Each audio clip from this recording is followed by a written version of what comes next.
Maurier, a Gothic novel that was originally published in 1938. This hauntingly beautiful story is a personal favorite of mine and has never gone out of print. It has been adapted into films and television series several times, beginning in 1940 with Alfred Hitchcock's classic movie, Rebecca. So now, allow me to take you on a journey to Manderley, a centuries-old estate on the English seaside where the memory of Rebecca still permeates everyday life, including that of her widowed husband and his new wife. Chapter 1. Last night, I dreamt I went to Manderley again. It seemed to me I stood by the iron gate leading to the drive, and for a while I could not enter, for the way was barred to me. There was a padlock and chain upon the gate. I called in my dream to the lodge-keeper and had no answer, and peering closer through the rusted spokes of the gate, I saw that the lodge was uninhabited. No smoke came from the chimney, and the little lattice windows gaped forlorn. Then, like all dreamers, I was possessed of a sudden with supernatural powers, and passed like a spirit through the barrier before me. The drive wound away in front of me, twisting and turning, as it had always done, but as I advanced, I was aware that a change had come upon it. It was narrow and unkempt, not the drive that we had known. At first, I was puzzled and did not understand, and it was only when I bent my head to avoid the low swinging branch of a tree that I realized what had happened. Nature had come into her own again, and, little by little, in her stealthy, insidious way, had encroached upon the drive with long, tenacious fingers. The woods, always a menace, even in the past, had triumphed in the end. They crowded, dark and uncontrolled, to the borders of the drive. The beeches, with white, naked limbs, leant close to one another, their branches intermingled in a strange embrace, making a vault above my head like the archway of a church. And there were other trees as well, trees that I did not recognize, squat oaks and tortured elms that straggled cheek by jowl with the beeches and had thrust themselves out of the quiet earth, along with monster shrubs and plants, none of which I remembered. The drive was a ribbon now, a thread of its former self, with gravel surface gone and choked with grass and moss. The trees had thrown out low branches, making an impediment to progress. The gnarled roots looked like skeleton claws. Scattered here and again, amongst this jungle growth, I would recognize shrubs that had been landmarks in our time, things of culture and grace, hydrangeas whose blue heads had been famous. No hand had checked their progress. And they had gone native now, rearing to monster height without a bloom, black and ugly as the nameless parasites that grew beside them. On and on, now east, now west, wound the poor thread that had once been our drive. Sometimes I thought it lost, but it appeared again, beneath a fallen tree perhaps, or struggling on the other side of a muddy ditch created by the winter rains. I had not thought the way so long. Surely the miles had multiplied, even as the trees had done, and this path led but to a labyrinth, some choked wilderness, and not to the house at all. I came upon it suddenly, the approach masked by the unnatural growth of a vast shrub that spread in all directions. And I stood, my heart thumping in my breast, the strange prick of tears behind my eyes. There was Manderley, our Manderley, secretive and silent as it had always been, the gray stone shining in the moonlight of my dream, the mullioned windows reflecting the green lawns and the terrace. Time could not wreck the perfect symmetry of those walls, nor the site itself, a jewel in the hollow of a hand. The terrace sloped to the lawns, and the lawn stretched to the sea, and turning, I could see the sheet of silver placid under the moon, like a lake, undisturbed by wind or storm. No waves would come to ruffle this dream water, and no bulk of cloud, wind-driven from the west, obscure the clarity of this pale sky. I turned again to the house, and though it stood inviolate, untouched, as though we ourselves had left but yesterday, I saw that the garden had obeyed the jungle law, even as the woods had done. The rhododendrons stood 50 feet high, twisted and entwined with bracken, and they had entered into alien marriage with a host of nameless shrubs, poor, bastard things that clung about their roots as though conscious of their spurious origin. A lilac had mated with a copper beech, and to bind them yet more closely to one another, the malevolent ivy, always an enemy to grace, had thrown her tendrils around the pair and made them prisoners. Ivy held prior place in this lost garden. The long strands crept across the lawns, and soon would encroach upon the house itself. There was another plant, too, some half-breed from the woods, whose seed had been scattered long ago beneath the trees and then forgotten, and now, marching in unison with the ivy, thrust its ugly form like a giant rhubarb towards the soft grass where the daffodils had blown. Nettles were everywhere, the vanguard of the army. They choked the terrace, they sprawled about the paths, they leant, vulgar and lanky, against the very windows of the house. They made indifferent sentinels, for in many places their ranks had been broken by the rhubarb plant, and they lay with crumpled heads and listless stems, making a pathway for the rabbits.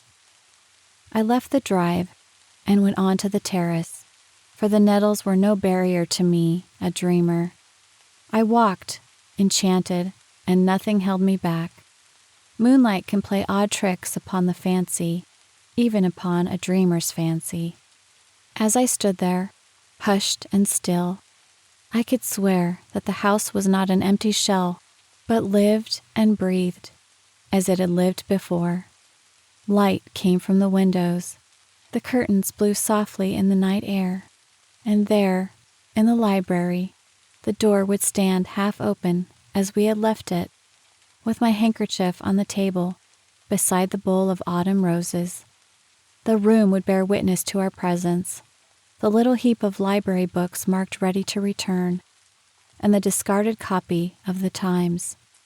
Ashtrays with the stub of a cigarette, cushions with the imprint of our heads upon them lolling in the chairs, the charred embers of our log fire still smoldering against the morning, and Jasper, dear Jasper, with his soulful eyes and great sagging jowl, would be stretched upon the floor, his tail a thump when he heard his master's footsteps. A cloud, hitherto unseen, came upon the moon and hovered an instant like a dark hand before a face. The illusion went with it, and the lights in the windows were extinguished. I looked upon a desolate shell, soulless at last, unhaunted, with no whisper of the past about its staring walls. The house was a sepulchre. Our fear and suffering lay buried in the ruins. There would be no resurrection. When I thought of Manderley, in my waking hours, I would not be bitter. I should think of it as it might have been, could I have lived there without fear. I should remember the rose garden in the summer, and the birds that sang at dawn, tea under the chestnut tree, and the murmur of the sea coming up to us from the lawns below. I would think of the blown lilac and the happy valley. These things were permanent. They could not be dissolved. They were memories that cannot hurt. All this I resolved in my dream, while the clouds lay across the face of the moon, for like most sleepers, I knew that I dreamed. In reality, I lay many 100 miles away in an alien land and would wake, before many seconds had passed, in the bare little hotel bedroom, comforting in its very lack of atmosphere. I would sigh a moment, stretch myself and turn, and opening my eyes, be bewildered at that glittering sun, that hard, clean sky, so different from the soft moonlight of my dream. The day would lie before us both, long, no doubt, and uneventful, but fraught with a certain stillness, a dear tranquility we had not known before. We would not talk of Manderley. I would not tell my dream, for Manderley was ours no longer. Manderley was no more. Chapter 2. We can never go back again. That much is certain. The past is still too close to us. The things we have tried to forget and put behind us would stir again, and that sense of fear, of furtive unrest, struggling at length to blind unreasoning panic, now mercifully stilled, thank God, might in some manner, unforeseen, become a living companion as it had been before. He is wonderfully patient and never complains, not even when he remembers, which happens, I think, rather more often than he would have me know. I can tell by the way he will look lost and puzzled suddenly, all expression dying away from his dear face, as though swept clean by an unseen hand, and in its place a mask will form, a sculptured thing, formal and cold, beautiful still but lifeless. He will fall to smoking cigarette after cigarette, not bothering to extinguish them, and the glowing stubs will lie around on the ground like petals. He will talk quickly and eagerly about nothing at all, snatching at any subject as a panacea to pain. I believe there is a theory that men and women emerge finer and stronger after suffering, and that to advance in this or any world, we must endure ordeal by fire. This we have done in full measure, ironic though it seems. We have both known fear and loneliness and very great distress. I suppose sooner or later in the life of everyone comes a moment of trial. We all of us have our particular devil who rides us and torments us, and we must give battle in the end. We have conquered ours, or so we believe. The devil does not ride us anymore. We have come through our crisis, not unscathed, of course. His premonition of disaster was correct from the beginning, and like a ranting actress in an indifferent play, I might say that we have paid for freedom. But I have had enough melodrama in this life, and would willingly give my 5 senses if they could ensure us our present peace and security. Happiness is not a possession to be prized. It is quality of thought, a state of mind. Of course, we have our moments of depression, but there are other moments too, when time, unmeasured by the clock, runs on into eternity, and catching his smile, I know we are together. We march in unison. No clash of thought or of opinion makes a barrier between us. We have no secrets now from one another. All things are shared. Granted that our little hotel is dull, and the food indifferent, and that day after day dawns very much the same, yet we would not have it otherwise. We should meet too many of the people he knows in any of the big hotels. We both appreciate simplicity, and we are sometimes bored. Well, boredom is a pleasing antidote to fear. We live very much by routine. And I have developed a genius for reading aloud. The only time I have known him show impatience is when the postman lags, for it means we must wait another day before the arrival of our English mail.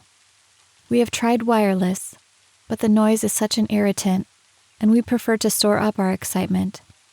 The result of a cricket match played many days ago means much to us.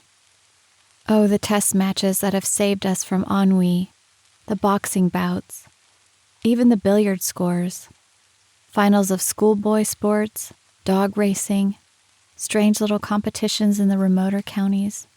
All these are grist to our hungry mill. Sometimes old copies of The Field come my way, and I am transported from this indifferent island to the realities of an English spring.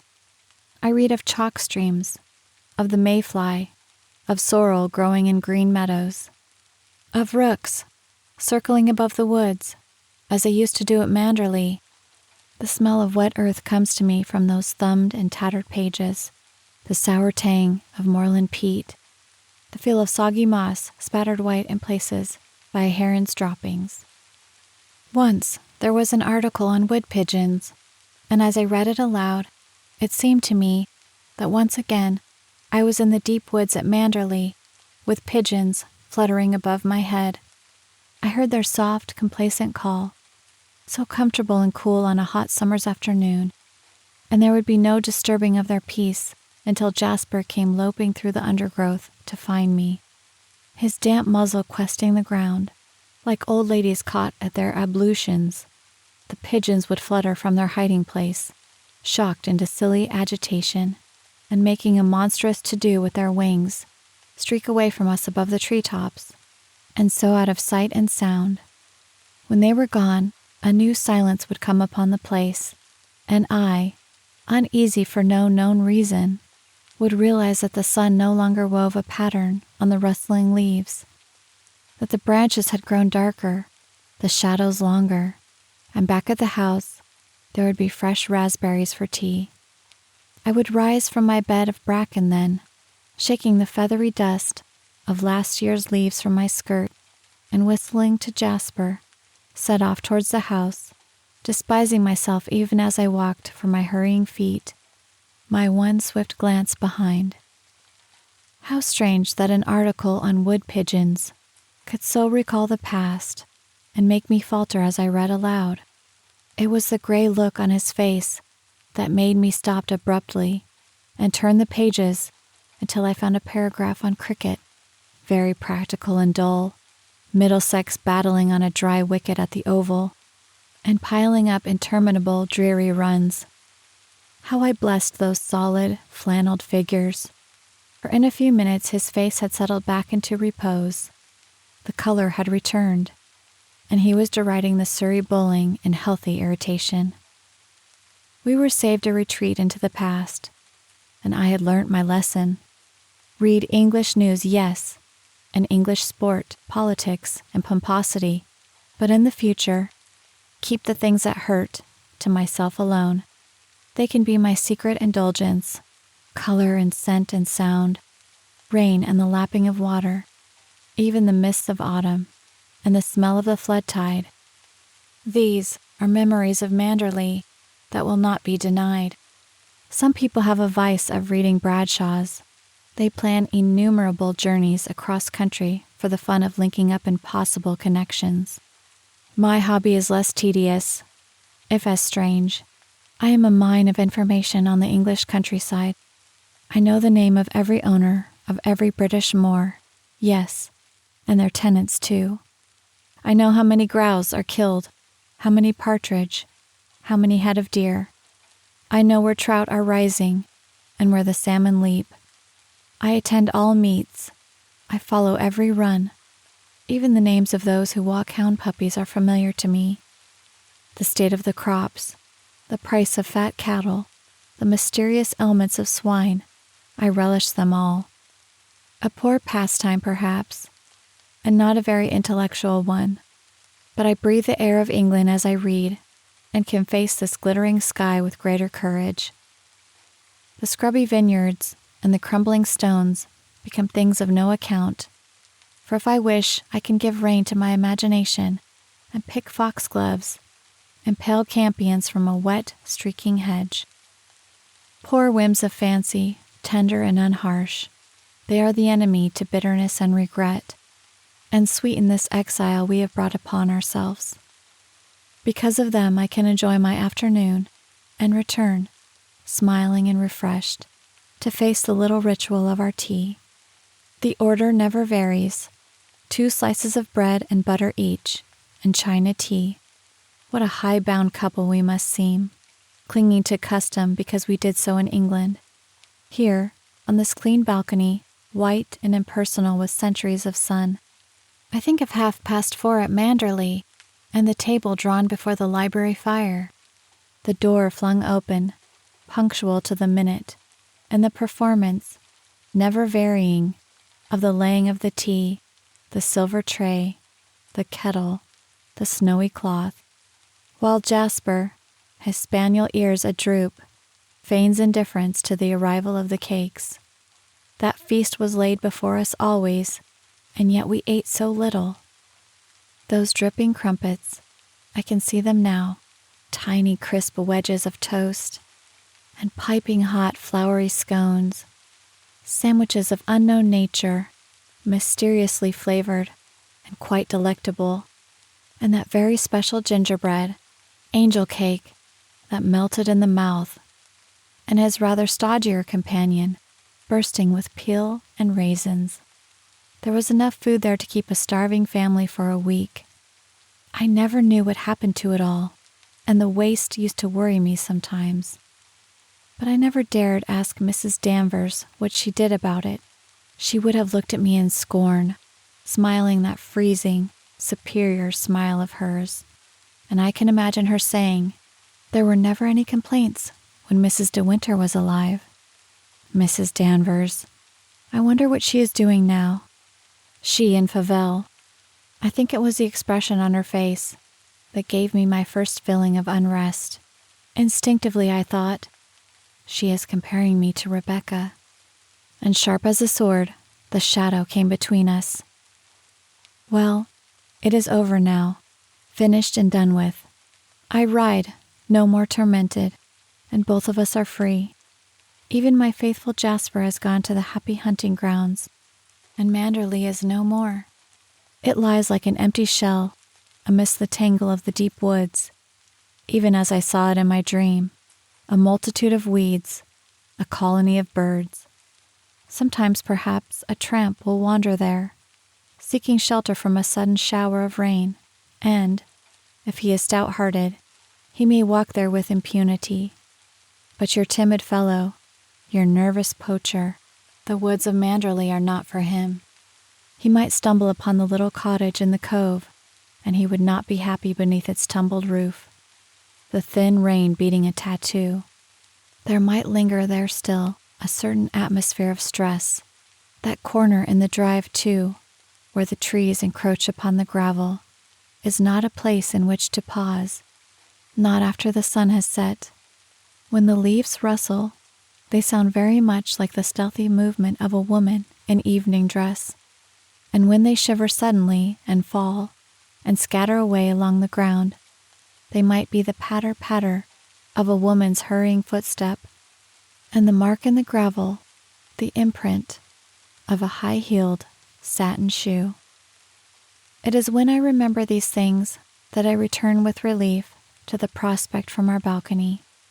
No shadow still upon this hard glare. The stony vineyards shimmer in the sun, and the Bougainvillea is white with dust.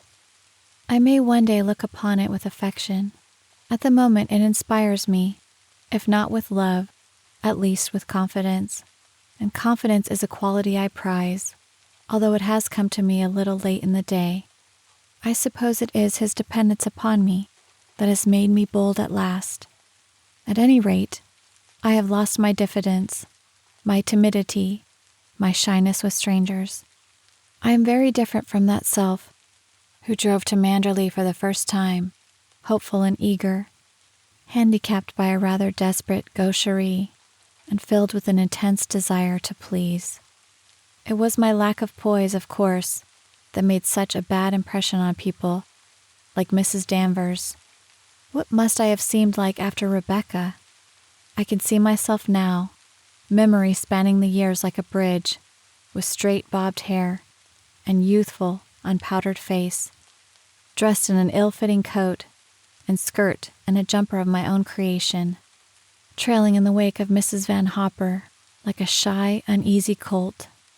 She would precede me into lunch, her short body ill-balanced upon tottering high heels, her fussy, frilly blouse a complement to her large bosom and swinging hips, her new hat pierced with a monster quill aslant upon her head, exposing a wide expanse of forehead, bare as a schoolboy's knee, One hand carried a gigantic bag, the kind that holds passports, engagement diaries, and bridge scores, while the other hand toyed with that inevitable lorgnette, the enemy to other people's privacy.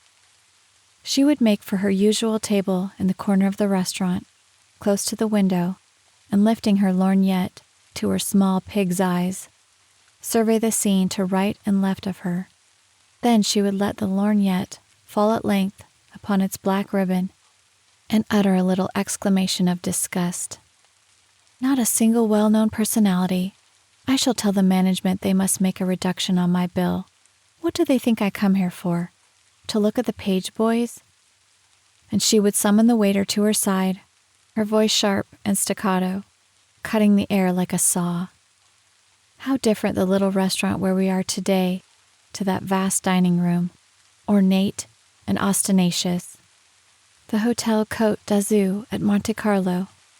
And how different my present companion, his steady, well-shaped hands, peeling a mandarin in quiet, methodical fashion, looking up now and again from his task to smile at me, compared to Mrs. Van Hopper, her fat, bejeweled fingers, questing a plate heaped high with ravioli, her eyes darting suspiciously from her plate to mine, for fear I should have made the better choice. She need not have disturbed herself, for the waiter, with the uncanny swiftness of his kind, had long sensed my position as inferior and subservient to hers, and had placed before me a plate of ham and tongue that somebody had sent back to the cold buffet half an hour before as badly carved. Odd, that resentment of servants and their obvious impatience. I remember staying once with Mrs. Van Hopper in a country house, and the maid never answered my timid bell or brought up my shoes, and early morning tea, stone cold, was dumped outside my bedroom door. It was the same at Côte d'Azur, though to a lesser degree, and sometimes the studied indifference turned to familiarity, smirking and offensive, which made buying stamps from the reception clerk an ordeal I would avoid. How young and inexperienced I must have seemed, and how I felt it too. One was too sensitive, too raw. There were thorns and pinpricks in so many words that in reality fell lightly on the air. I remember well that plate of ham and tongue.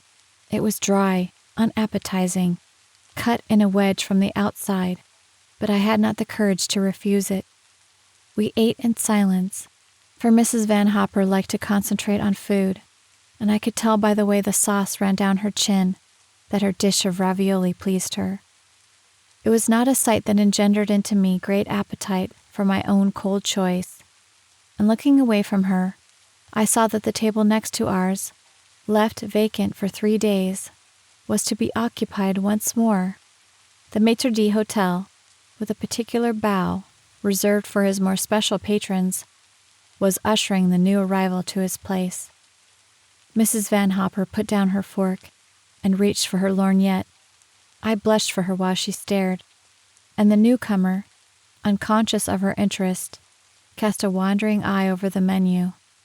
Then Mrs. Van Hopper folded her lorgnette with a snap and leaned across the table to me, her small eyes bright with excitement, her voice a shade too loud.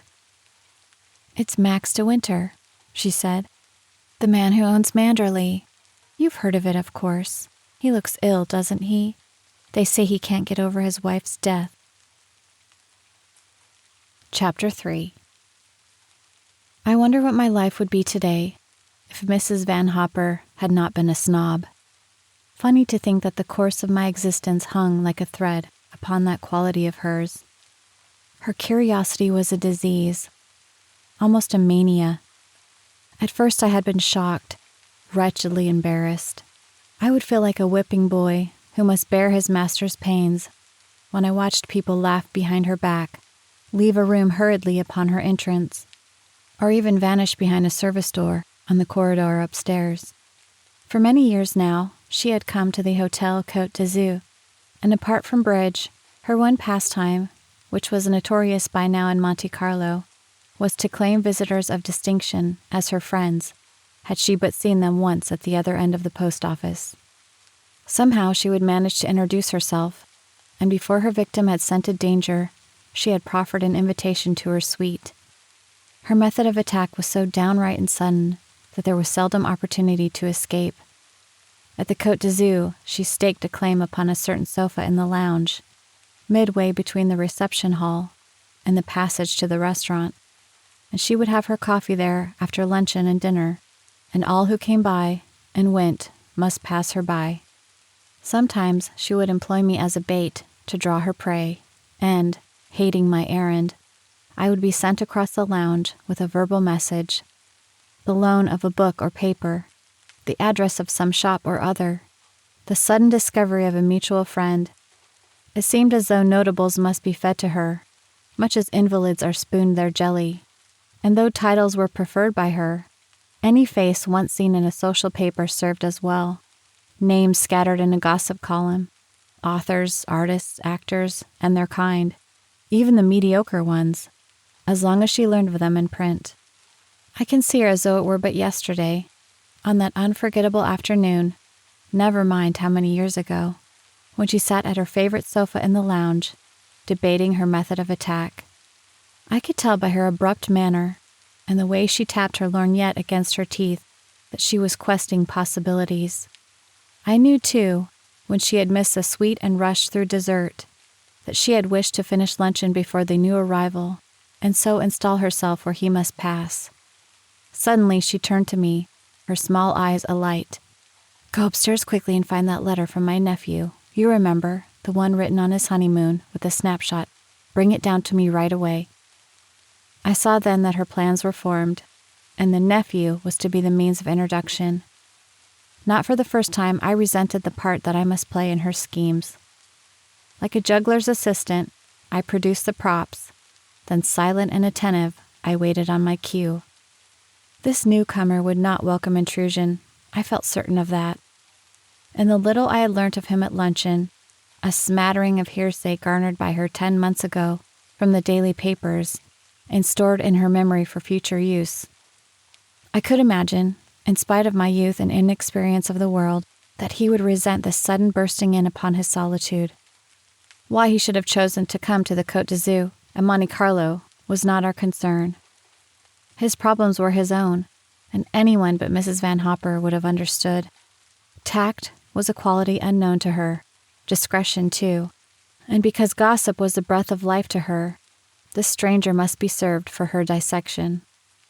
I found the letter in a pigeonhole in her desk, and hesitated a moment before going down again to the lounge. It seemed to me, rather senselessly, that I was allowing him a few more moments of seclusion. I wished I had the courage to go by the service staircase, and so by a roundabout way to the restaurant, and there warn him of the ambush. Convention was too strong for me, though, nor did I know how I should frame my sentence. There was nothing for it but to sit in my usual place beside Mrs. Van Hopper while she, like a large, complacent spider, spun her wide net of tedium about the stranger's person. I had been longer than I thought, for when I returned to the lounge, I saw he had already left the dining room, and she, fearful of losing him, had not waited for the letter, but had risked a bare-faced introduction on her own. He was even now sitting beside her on the sofa. I walked across to them and gave her the letter without a word. He rose to his feet at once, while Mrs. Van Hopper, flushed with her success, waved a vague hand in my direction and mumbled my name. "Mr. De Winter is having coffee with us. Go and ask the waiter for another cup," she said, her tone just casual enough to warn him of my footing. It meant I was a youthful thing and unimportant, and that there was no need to include me in the conversation. She always spoke in that tone when she wished to be impressive, and her method of introduction was a form of self-protection. For once I had been taken for her daughter, an acute embarrassment for us both. This abruptness showed that I could safely be ignored, and women would give me a brief nod, which served as a greeting and a dismissal in one, while men, with large relief, would realize they could sink back into a comfortable chair without offending courtesy. It was a surprise, therefore, to find that this newcomer remained standing on his feet, and it was he who made a signal to the waiter. "I'm afraid I must contradict you," he said to her. "You are both having coffee with me." And before I knew what had happened, He was sitting in my usual hard chair, and I was on the sofa beside Mrs. Van Hopper. For a moment she looked annoyed.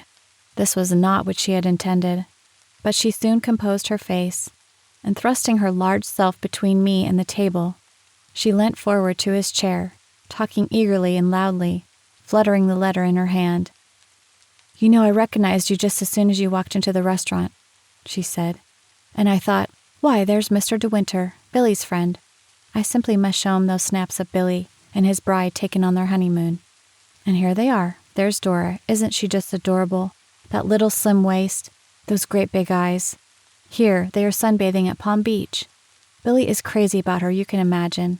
He had not met her, of course, when he gave that party at Claridge's, and where I saw you first, but I dare say you don't remember an old woman like me." This was a provocative glance and a gleam of teeth. "On the contrary, I remember you very well," he said, and before she could trap him into a resurrection of their first meeting, he had handed her his cigarette case, and the business of lighting up stalled her for the moment. "I don't think I should care for Palm Beach," he said, blowing the match, and glancing at him I thought how unreal he would look against a Florida background.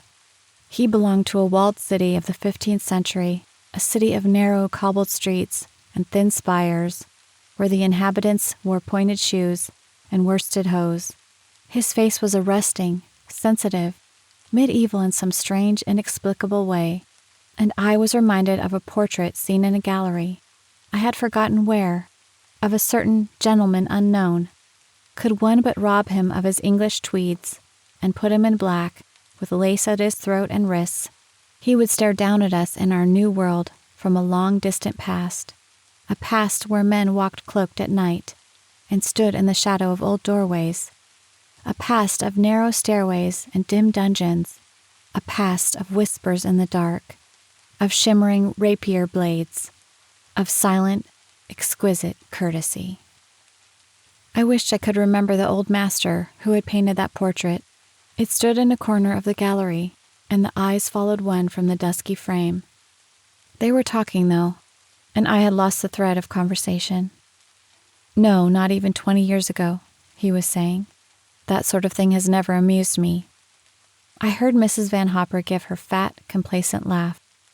"If Billy had a home like Manderley, he would not want to play around in Palm Beach," she said. "I'm told it's like a fairyland. There's no other word for it." She paused, expecting him to smile, but he went on smoking his cigarette, and I noticed, faint as gossamer, the line between his brows. "I've seen pictures of it, of course," she persisted, "and it looks perfectly enchanting. I remember Billy telling me it had all those big places beat for beauty. I wonder you can ever bear to leave it." His silence now was painful, and would have been patent to anyone else, but she ran on like a clumsy goat, trampling and trespassing on land that was preserved, and I felt the color flood my face. Dragged with her I was into humiliation. "Of course you Englishmen are all the same about your homes," she said, her voice becoming louder and louder. "You depreciate them so as not to seem proud. Isn't there a minstrel's gallery at Manderley? And some very valuable portraits?" She turned to me by way of explanation.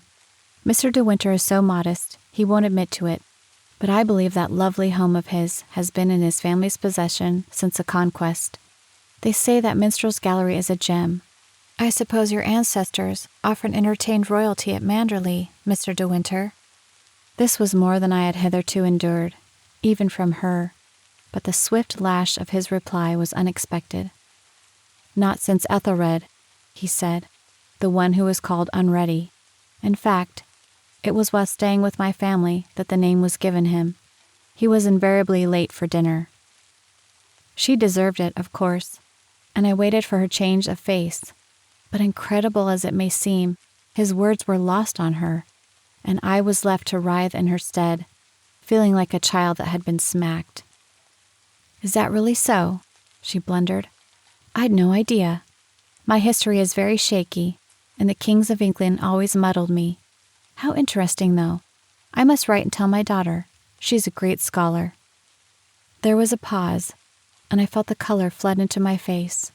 I was too young, that was the trouble. Had I been older, I would have caught his eye and smiled. her unbelievable behavior making a bond between us. But as it was, I was stricken into shame and endured one of the frequent agonies of youth. I think he realized my distress, for he leant forward in his chair and spoke to me, his voice gentle, asking if I would have more coffee, and when I refused and shook my head, I felt his eyes were still on me, puzzled, reflective.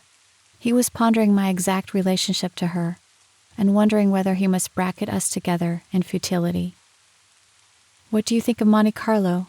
Or don't you think of it at all?" he said. This including of me in the conversation found me at my worst, the raw ex-schoolgirl, red-elbowed and lanky-haired, and I said something obvious and idiotic about the place being artificial. But before I could finish my halting sentence, Mrs. Van Hopper interrupted. "She's spoiled, Mr. De Winter, that's her trouble. Most girls would give their eyes for the chance of seeing Monty." "Wouldn't that rather defeat the purpose?" he said, smiling. She shrugged her shoulders, blowing a great cloud of cigarette smoke into the air. I don't think she understood him for a moment. "I'm faithful to Monty," she told him. "The English winter gets me down, and my constitution just won't stand it. What brings you here? You're not one of the regulars. Are you going to play Chime? Or have you brought your golf clubs?" "I have not made up my mind," he said. "I came away in rather a hurry." His own words must have jolted a memory, for his face clouded again, and he frowned very slightly. She babbled on, impervious. "Of course you miss the fogs at Manderley. It's quite another matter. The West Country must be delightful in the spring." He reached for the ashtray, squashing his cigarette, and I noticed the subtle change in his eyes, the indefinable something that lingered there, momentarily, and I felt I had looked upon something personal to himself with which I had no concern. "Yes," he said shortly. "Manderley was looking its best." A silence fell upon us during a moment or two, a silence that brought something of discomfort in its train, and stealing a glance at him, I was reminded more than ever of my gentleman unknown, who, cloaked in secret, walked a corridor by night. Mrs. Van Hopper's voice pierced my dream like an electric bell. "I suppose you know a crowd of people here, though I must say Monty is very dull this winter. One sees so few well-known faces. The Duke of Middlesex is here in his yacht, but I haven't been abroad yet." She never had, to my knowledge. "You know Nell Middlesex, of course," she went on. "What a charmer she is. They always say that second child isn't his, but I don't believe it. People will say anything, won't they, when a woman is attractive? And she is very lovely. Tell me, is it true the Caxton-Hislop marriage is not a success?" She ran on, through a tangled fringe of gossip, never seeing that these names were alien to him. They meant nothing, and that as she prattled unaware, he grew colder and more silent. Never for a moment did he interrupt or glance at his watch.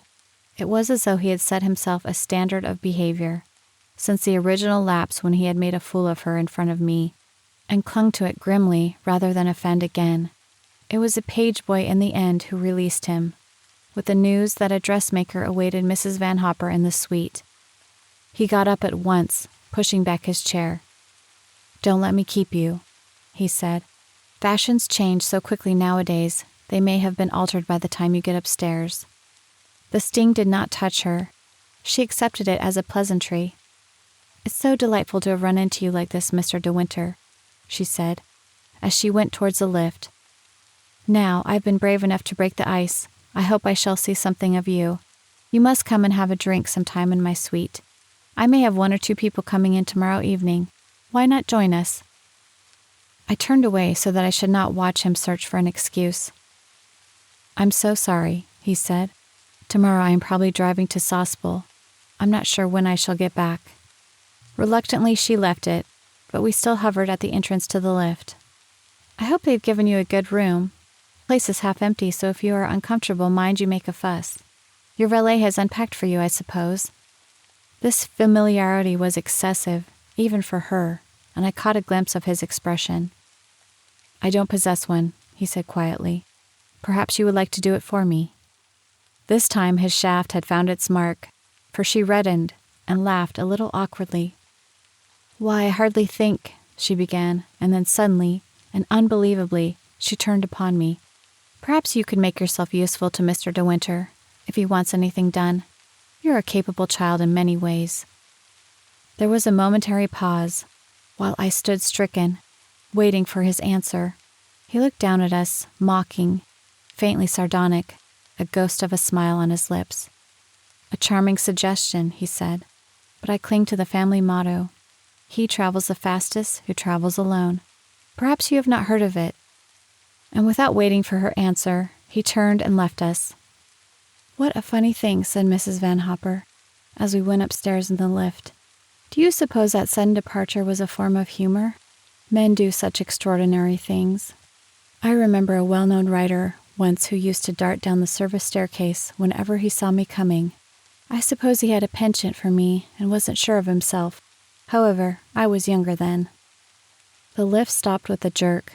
We arrived at our floor. The page boy flung open the gates. "By the way, dear," she said, as we walked along the corridor, "don't think I mean to be unkind, but you put yourself just a teeny bit forward this afternoon. Your efforts to monopolize the conversation quite embarrassed me, and I'm sure it did him. Men loathe that sort of thing." I said nothing. There seemed no possible reply. "Oh, come, don't sulk," she laughed, and shrugged her shoulders. "After all, I am responsible for your behavior here, and surely you can accept advice from a woman old enough to be your mother." "Ah bien, Blaise, ja viens." And humming a tune, she went into the bedroom, where the dressmaker was waiting for her. I knelt on the window seat and looked out upon the afternoon. The sun shone very brightly still, and there was a gay high wind. In half an hour we should be sitting to our bridge, the windows tightly closed, the central heating turned to the full. I thought of the ashtrays I would have to clear, and how the squash stubs, stained with lipstick, would sprawl in company with discarded chocolate creams. Bridge does not come easily to a mind brought up on Snap and Happy Families. Besides, it bored her friends to play with me. I felt my youthful presence put a curb upon their conversation, much as a parlor maid does until the arrival of dessert, and they could not fling themselves so easily into the melting pot of scandal and insinuation. Her men friends would assume a sort of forced heartiness and ask me jocular questions about history or painting, guessing I had not long left school and that this would be my only form of conversation. I sighed and turned away from the window. The sun was so full of promise, and the sea was whipped white with a merry wind. I thought of that corner of Monaco, which I had passed a day or two ago, and where a crooked house leant to a cobbled square. High up in the tumbled roof there was a window, narrow as a slit. It might have held a presence medieval, and, reaching to the desk for pencil and paper, I sketched in fancy with an absent mind a profile, pale and aquiline, a somber eye, a high-bridged nose, a scornful upper lip, and I added a pointed beard and a lace at the throat, as a painter had done, long ago in a different time. Someone knocked at the door, and the lift boy came in with a note in his hand. "Madam is in the bedroom," I told him, but he shook his head and said it was for me. I opened it and found a single sheet of notepaper inside, with a few words written in an unfamiliar hand. "Forgive me, I was very rude this afternoon." That was all. No signature and no beginning. But my name was on the envelope, and spelt correctly, an unusual thing. "Is there an answer?" asked the boy. I looked up from the scrawled words. "No," I said. "No, there isn't any answer." When he had gone, I put the note away in my pocket and turned once more to my pencil drawing. But for no known reason, it did not please me any more. The face was stiff and lifeless, and the lace collar and the beard were like props in a charade. Chapter 4. The morning after the bridge party, Mrs. Van Hopper woke with a sore throat and a temperature of 102.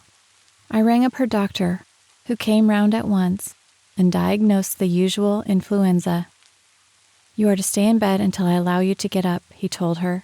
"I don't like the sound of that heart of yours, and it won't get better unless you keep perfectly quiet and still. I should prefer," he went on, turning to me, that Mrs. Van Hopper had a trained nurse. You can't possibly lift her. It will only be for a fortnight or so. I thought this rather absurd and protested, but to my surprise, she agreed with him.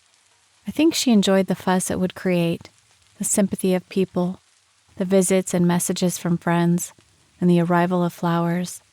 Monte Carlo had begun to bore her, and this little illness would make a distraction. The nurse would give her injections and a light massage, and she would have a diet. I left her quite happy after the arrival of the nurse, propped up on pillows with a falling temperature, her best bed jacket round her shoulders, and bee-ribboned boudoir cap on her head. Rather ashamed of my light heart, I telephoned her friends, putting off the small party she had arranged for the evening, and went down to the restaurant for lunch, a good half-hour before our usual time. I expected the room to be empty. Nobody lunched generally before 1 o'clock. It was empty, except for the table next to ours.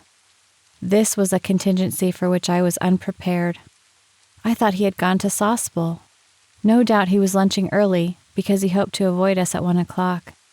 I was already halfway across the room and could not go back.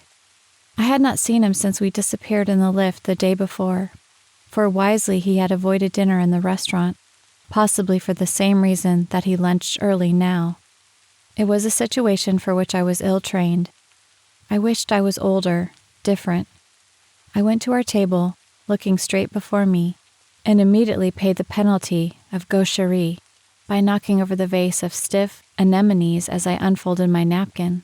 The water soaked the cloth and ran down onto my lap. The waiter was at the other end of the room, nor had he seen. In a second, though, my neighbor was by my side, dry napkin in hand. "You can't sit at a wet tablecloth," he said brusquely. "It will put you off your food. Get out of the way." He began to mop the cloth, while the waiter, seeing the disturbance, came swiftly to the rescue. "I don't mind," I said. "It doesn't matter a bit. I'm all alone." He said nothing, and then the waiter arrived and whipped away the vase and the sprawling flowers. "Leave that," he said suddenly, "and lay another place at my table. Mademoiselle will have luncheon with me." I looked up in confusion. "Oh, no," I said. "I couldn't possibly." "Why not?" he said. I tried to think of an excuse. I knew he did not want to lunch with me. It was his form of courtesy. I should ruin his meal. I determined to be bold and speak the truth. "Please," I begged, "don't be polite. It's very kind of you, but I shall be quite all right if the waiter just wipes the cloth." "But I'm not being polite," he insisted. "I would like you to have luncheon with me. If you had not knocked over that vase so clumsily, I should have asked you." I suppose my face told him my doubt, for he smiled. "You don't believe me," he said. "Never mind. Come and sit down. We needn't talk to each other unless we feel like it." We sat down, and he gave me the menu, leaving me to choose, and went on with his hors d'oeuvres, as though nothing had happened. His quality of detachment was peculiar to himself, and I knew that he might continue thus, without speaking, throughout the meal, and it would not matter. There would be no sense of strain. He would not ask me questions on history. "What's happened to your friend?" he said. I told him about the influenza. "I'm so sorry," he said. And then, after pausing a moment, "You got my note, I suppose." I felt very much ashamed of myself. My manners were atrocious. The only excuse I can make is that I've become boorish through living alone. That's why it's so kind of you to lunch with me today. "You weren't rude," I said. "At least, not the sort of rudeness she would understand. That curiosity of hers. She does not mean to be offensive, but she does it to everyone. That is, everyone of importance." "I ought to be flattered then," he said. "Why should she consider me of any importance?" I hesitated a moment before replying. "I think because of Manderley," I said. He did not answer, and I was aware again of that feeling of discomfort, as though I had trespassed on forbidden ground. I wondered why it was that this home of his, known to so many people by hearsay, even to me, should so inevitably silence him, making, as it were, a barrier between him and others. We ate for a while without talking, and I thought of a picture postcard I had bought once at a village shop when on holiday as a child in the West Country. It was the painting of a house, crudely done, of course, and highly colored. But even those faults could not destroy the symmetry of the building, the wide stone steps before the terrace, the green lawn stretching to the sea. I paid 2 pence for the painting, half my weekly pocket money, and then asked the wrinkled shopwoman what it was meant to be. She looked astonished at my ignorance. "That's Manderley," she said, and I remember coming out of the shop, feeling rebuffed, yet hardly wiser than before. Perhaps it was the memory of this postcard, lost long ago in some forgotten book, that made me sympathize with his defensive attitude. He resented Mrs. Van Hopper and her like, with their intruding questions. Maybe there was something inviolate about Manderley that made it a place apart. It would not bear discussion. I could imagine her tramping through the rooms, perhaps paying 6 pence for admission, ripping the quietude with her sharp, staccato laugh. Our minds must have run in the same channel, for he began to talk about her. "Your friend," he began. "She is very much older than you. Is she a relation? Have you known her long?" I saw he was still puzzled by us. "She's not really a friend," I told him. "She's an employer. She's training me to be a thing called a companion, and she pays me 90 pounds a year." "I did not know one could buy companionship," he said. "It sounds a primitive idea, rather like the Eastern slave market." "I looked up the word companion once in the dictionary," I admitted, "and it said, a companion is a friend of the bosom." "You haven't much in common with her," he said. He laughed, looking quite different, younger somehow, and less detached. "What do you do it for?"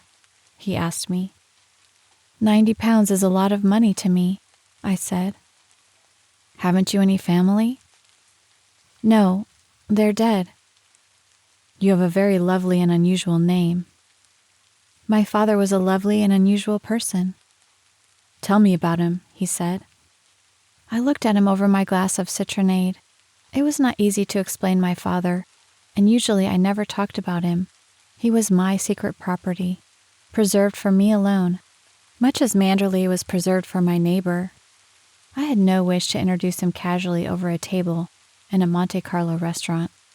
There was a strange air of unreality about that luncheon, and looking back upon it now, it is invested for me with a curious glamour. There was I, so much of a schoolgirl still, who only the day before had sat with Mrs. Van Hopper, prim, silent, and subdued, and 24 hours afterwards, my family history was mine no longer. I shared it with a man I did not know. For some reason I felt impelled to speak, because his eyes followed me in sympathy, like the gentleman unknown.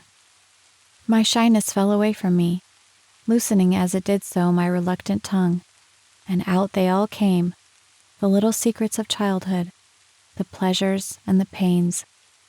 It seemed to me as though he understood, from my poor description, something of the vibrant personality that had been my father's, and something, too, of the love my mother had for him, making it a vital, living force, with a spark of divinity about it, so much that when he died that desperate winter, struck down by pneumonia, she lingered behind him for 5 short weeks and stayed no more.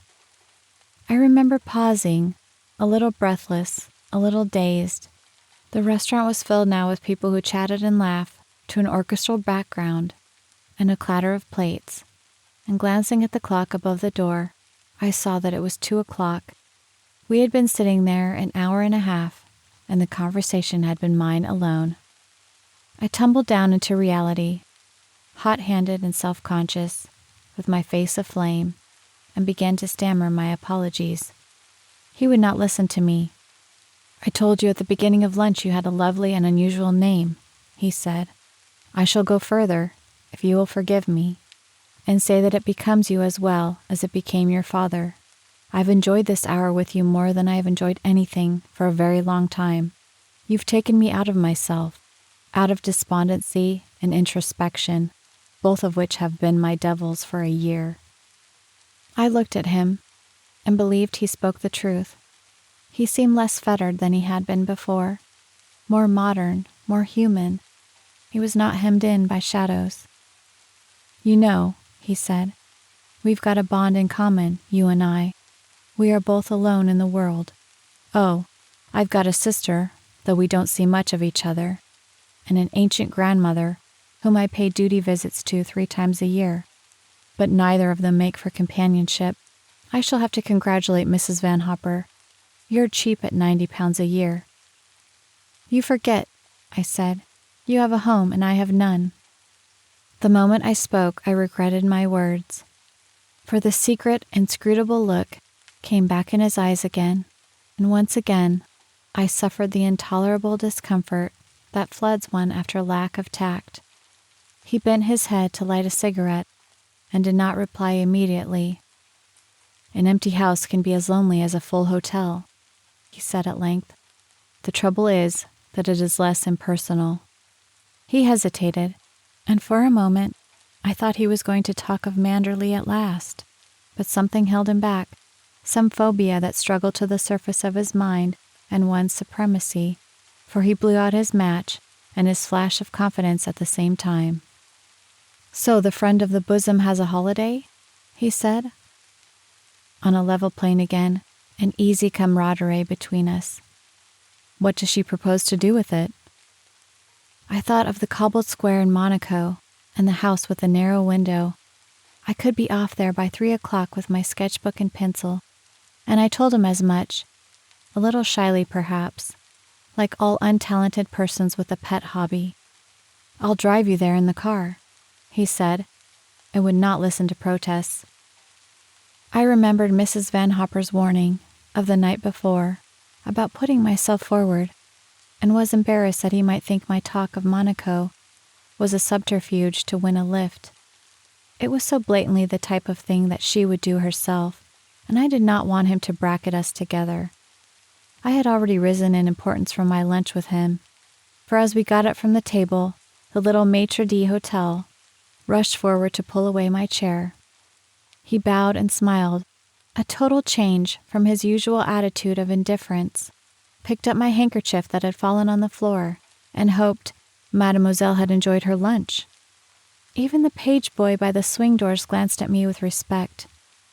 My companion accepted it as natural, of course.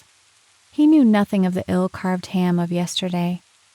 I found the change depressing. It made me despise myself. I remembered my father and his scorn of superficial snobbery. "What are you thinking about?" We were walking along the corridor to the lounge, and looking up, I saw his eyes fixed on me in curiosity. "Has something annoyed you?" he said. The attentions of the maitre d' had opened up a train of thought, and as we drank coffee I told him about Blaise, the dressmaker. She had been so pleased when Mrs. Van Hopper had bought 3 frocks, and I, taking her to the lift afterwards, had pictured her working on them, in her own small salon, behind the stuffy little shop, with a consumptive son wasting upon her sofa. I could see her, with tired eyes, threading needles, and the floor covered with snippets of material. "Well," he said, smiling, "wasn't your picture true?" "I don't know," I said. "I never found out." And I told him how I had rung the bell for the lift, and as I had done so had fumbled in her bag and gave me a note for 100 francs. "Here," she had whispered, her tone intimate and unpleasant. "I want you to accept this small commission in return for bringing your patron to my shop." When I had refused, scarlet with embarrassment, she had shrugged her shoulders disagreeably. "Just as you like," she had said, "but I assure you it's quite usual. Perhaps you would rather have a frock. Come along to the shop sometime without Madame, and I will fix you up without charging you a sou."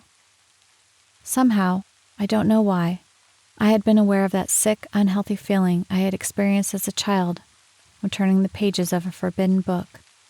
The vision of the consumptive son faded, and in its stead arose the picture of myself, had I been different, pocketing that greasy note with an understanding smile, and perhaps slipping round to Blaise's shop on this, my free afternoon, and coming away with a frock I had not paid for. I expected him to laugh. It was a stupid story, I don't know why I told him, but he looked at me thoughtfully as he stirred his coffee. "I think you've made a big mistake," he said after a moment.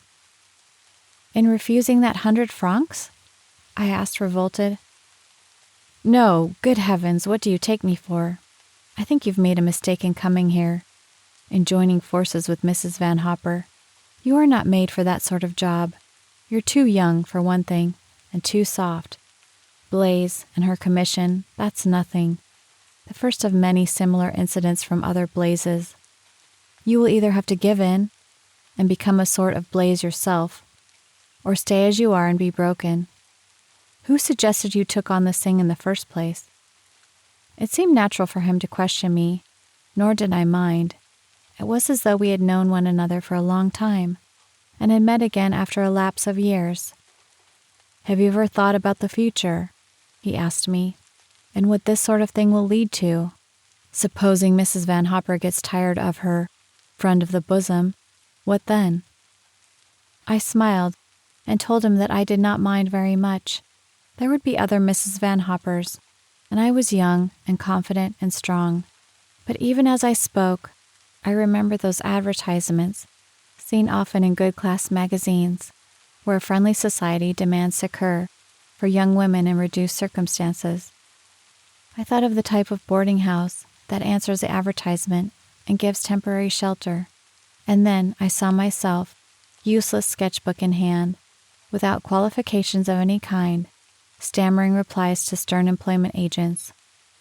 Perhaps I should have accepted Blaise's 10%. "How old are you?" he said, and when I told him, he laughed and got up from his chair. "I know that age. It's a particularly obstinate one, and 1,000 bogies won't make you fear the future. Pity we can't change over. Go upstairs and put your hat on, and I'll have the car brought round." As he watched me into the lift, I thought of yesterday, Mrs. Van Hopper's chattering tongue, and his cold courtesy. I had ill-judged him. He was neither hard nor sardonic. He was already my friend of many years, the brother I had never possessed. Mine was a happy mood that afternoon, and I remember it well. I can see the rippled sky, fluffy with cloud, and the white-whipped sea. I can feel again the wind on my face, and hear my laugh, and his that echoed it. It was not the Monte Carlo I had known, or perhaps the truth was that it pleased me better. There was a glamour about it that had not been before. I must have looked upon it before with dull eyes. The harbor was a dancing thing, with fluttering paper boats, and the sailors on the quay were jovial, smiling fellows, merry as the wind. We passed the yacht, beloved of Mrs. Van Hopper because of its ducal owner, and snapped our fingers at the glistening brass, and looked at one another and laughed again. I can remember as though I wore it still, my comfortable, ill-fitting flannel suit, and how the skirt was lighter than the coat, through harder wear, my shabby hat, too broad about the brim, and my low-heeled shoes, fastened with a single strap, a pair of gauntlet gloves clutched in a grubby hand. I had never looked more youthful. I had never felt so old. Mrs. Van Hopper and her influenza did not exist for me. The bridge and the cocktail parties were forgotten, and with them my own humble status. I was a person of importance. I was grown up at last. That girl who, tortured by shyness, would stand outside the sitting-room door, twisting a handkerchief in her hands, while from within came that babble of confused chatter, so unnerving to the intruder. She had gone with the wind that afternoon. She was a poor creature, and I thought of her with scorn, if I considered her at all. The wind was too high for sketching. It tore in cheerful gusts around the corner of my cobbled square, and back to the car we went, and drove I know not where. The long road climbed the hills, and the car climbed with it, and we circled in the heights like a bird in the air. How different his car, to Mrs. Van Hopper's hireling for the season. A square, old-fashioned Daimler that took us to Mentone on placid afternoons, when I, sitting in the little seat with my back to the driver, must crane my neck to see the view. This car had the wings of Mercury, I thought, for higher yet we climbed, and dangerously fast. And the danger pleased me because it was new to me, because I was young. I remember laughing aloud, and the laugh being carried by the wind away from me. And looking at him, I realized he laughed no longer. He was once more silent and detached, the man of yesterday wrapped in his secret self. I realized, too, that the car could climb no more. We had reached the summit, and below us stretched the way that we had come, precipitous and hollow. He stopped the car, and I could see that the edge of the road bordered a vertical slope that crumbled into vacancy, a fall of perhaps 2,000 feet. We got out of the car and looked beneath us. This sobered me at last. I knew that but half the car's length had lain between us and the fall. The sea, like a crinkled chart, spread to the horizon and lapped the sharp outline of the coast, while the houses were white shells in a rounded grotto, pricked here and there by a great orange sun. We knew another sunlight on our hill, and the silence made it harder, more austere. A change had come upon our afternoon. It was not the thing of gossamer it had been. The wind dropped, and it suddenly grew cold. When I spoke, my voice was far too casual, the silly, nervous voice of someone ill at ease. "Do you know this place?" I said. "Have you been here before?"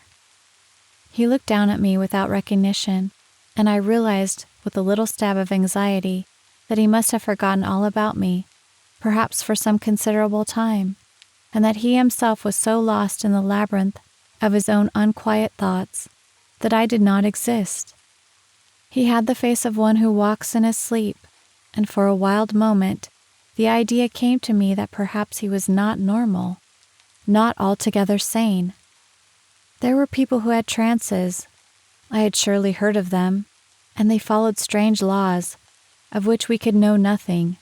They obeyed the tangled orders of their own subconscious minds.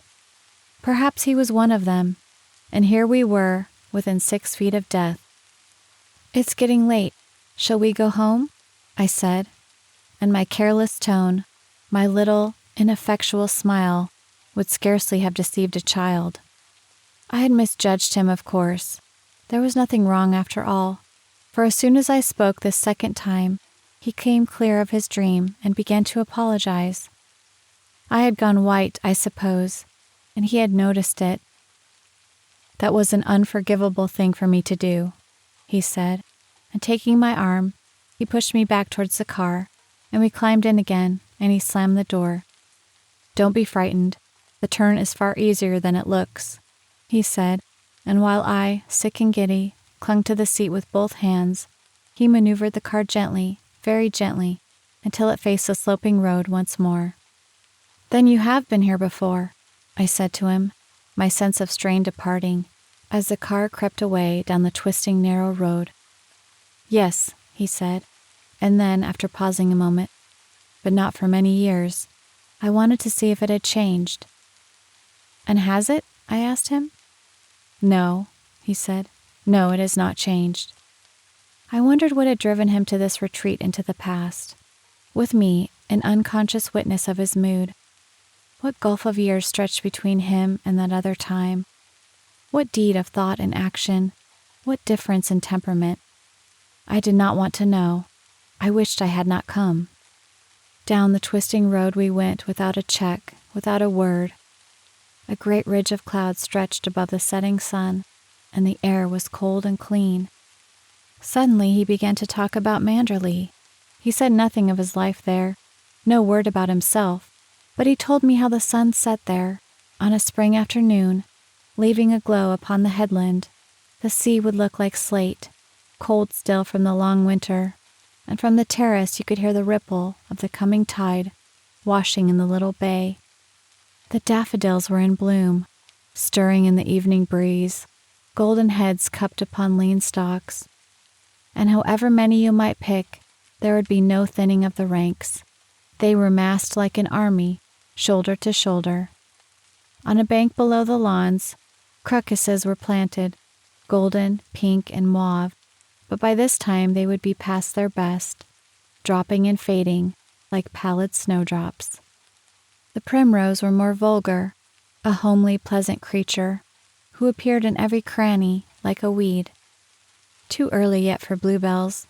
Their heads were still hidden beneath last year's leaves, and when they came, dwarfing the more humble violet, they choked the very bracken in the woods, and with their color made a challenge to the sky. He never would have them in the house, he said. Thrust into vases, they became dank and listless. And to see them at their best, you must walk in the woods in the morning, about 12 o'clock, when the sun was overhead. They had a smoky, rather bitter smell, as though a wild sap ran in their stalks, pungent and juicy. People who plucked bluebells from the woods were vandals. He had forbidden it at Manderley.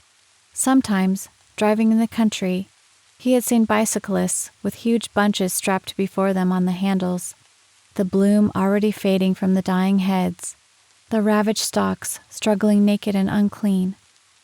The primrose did not mind it quite so much. Although a creature of the wilds, it had a leaning toward civilization, and preened and smiled in a jam jar in some cottage window without resentment, living quite a week if given water. No wildflowers came in the house at Manderley. He had special cultivated flowers, grown for the house alone, in the walled garden. A rose was one of the few flowers, he said, that looked better picked than growing.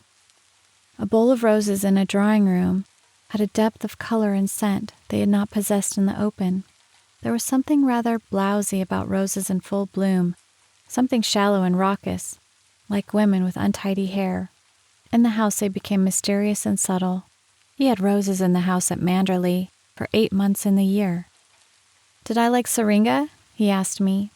There was a tree on the edge of the lawn he could smell from his bedroom window. His sister, who was a hard, rather practical person, used to complain that there were too many scents at Manderley. They made her drunk. Perhaps she was right. He did not care. It was the only form of intoxication that appealed to him. His earliest recollection was of great branches of lilac standing in white jars, and they filled the house with a wistful, poignant smell. The little pathway down the valley to the bay had clumps of azalea and rhododendron planted to the left of it, and if you wandered down it on a May evening after dinner, it was just as though the shrubs had sweated in the air. You could stoop down and pick a fallen petal, crush it between your fingers, and you had there, in the hollow of your hand, the essence of 1,000 scents, unbearable and sweet, all from a curled and crumpled petal. And you came out of the valley, heady and rather dazed, to the hard white shingle of the beach and the still water, a curious, perhaps too sudden contrast. As he spoke, the car became one of many once again. Dusk had fallen without my noticing it, and we were in the midst of light and sound in the streets of Monte Carlo. The clatter jagged on my nerves, and the lights were far too brilliant, far too yellow. It was a swift, unwelcome anticlimax.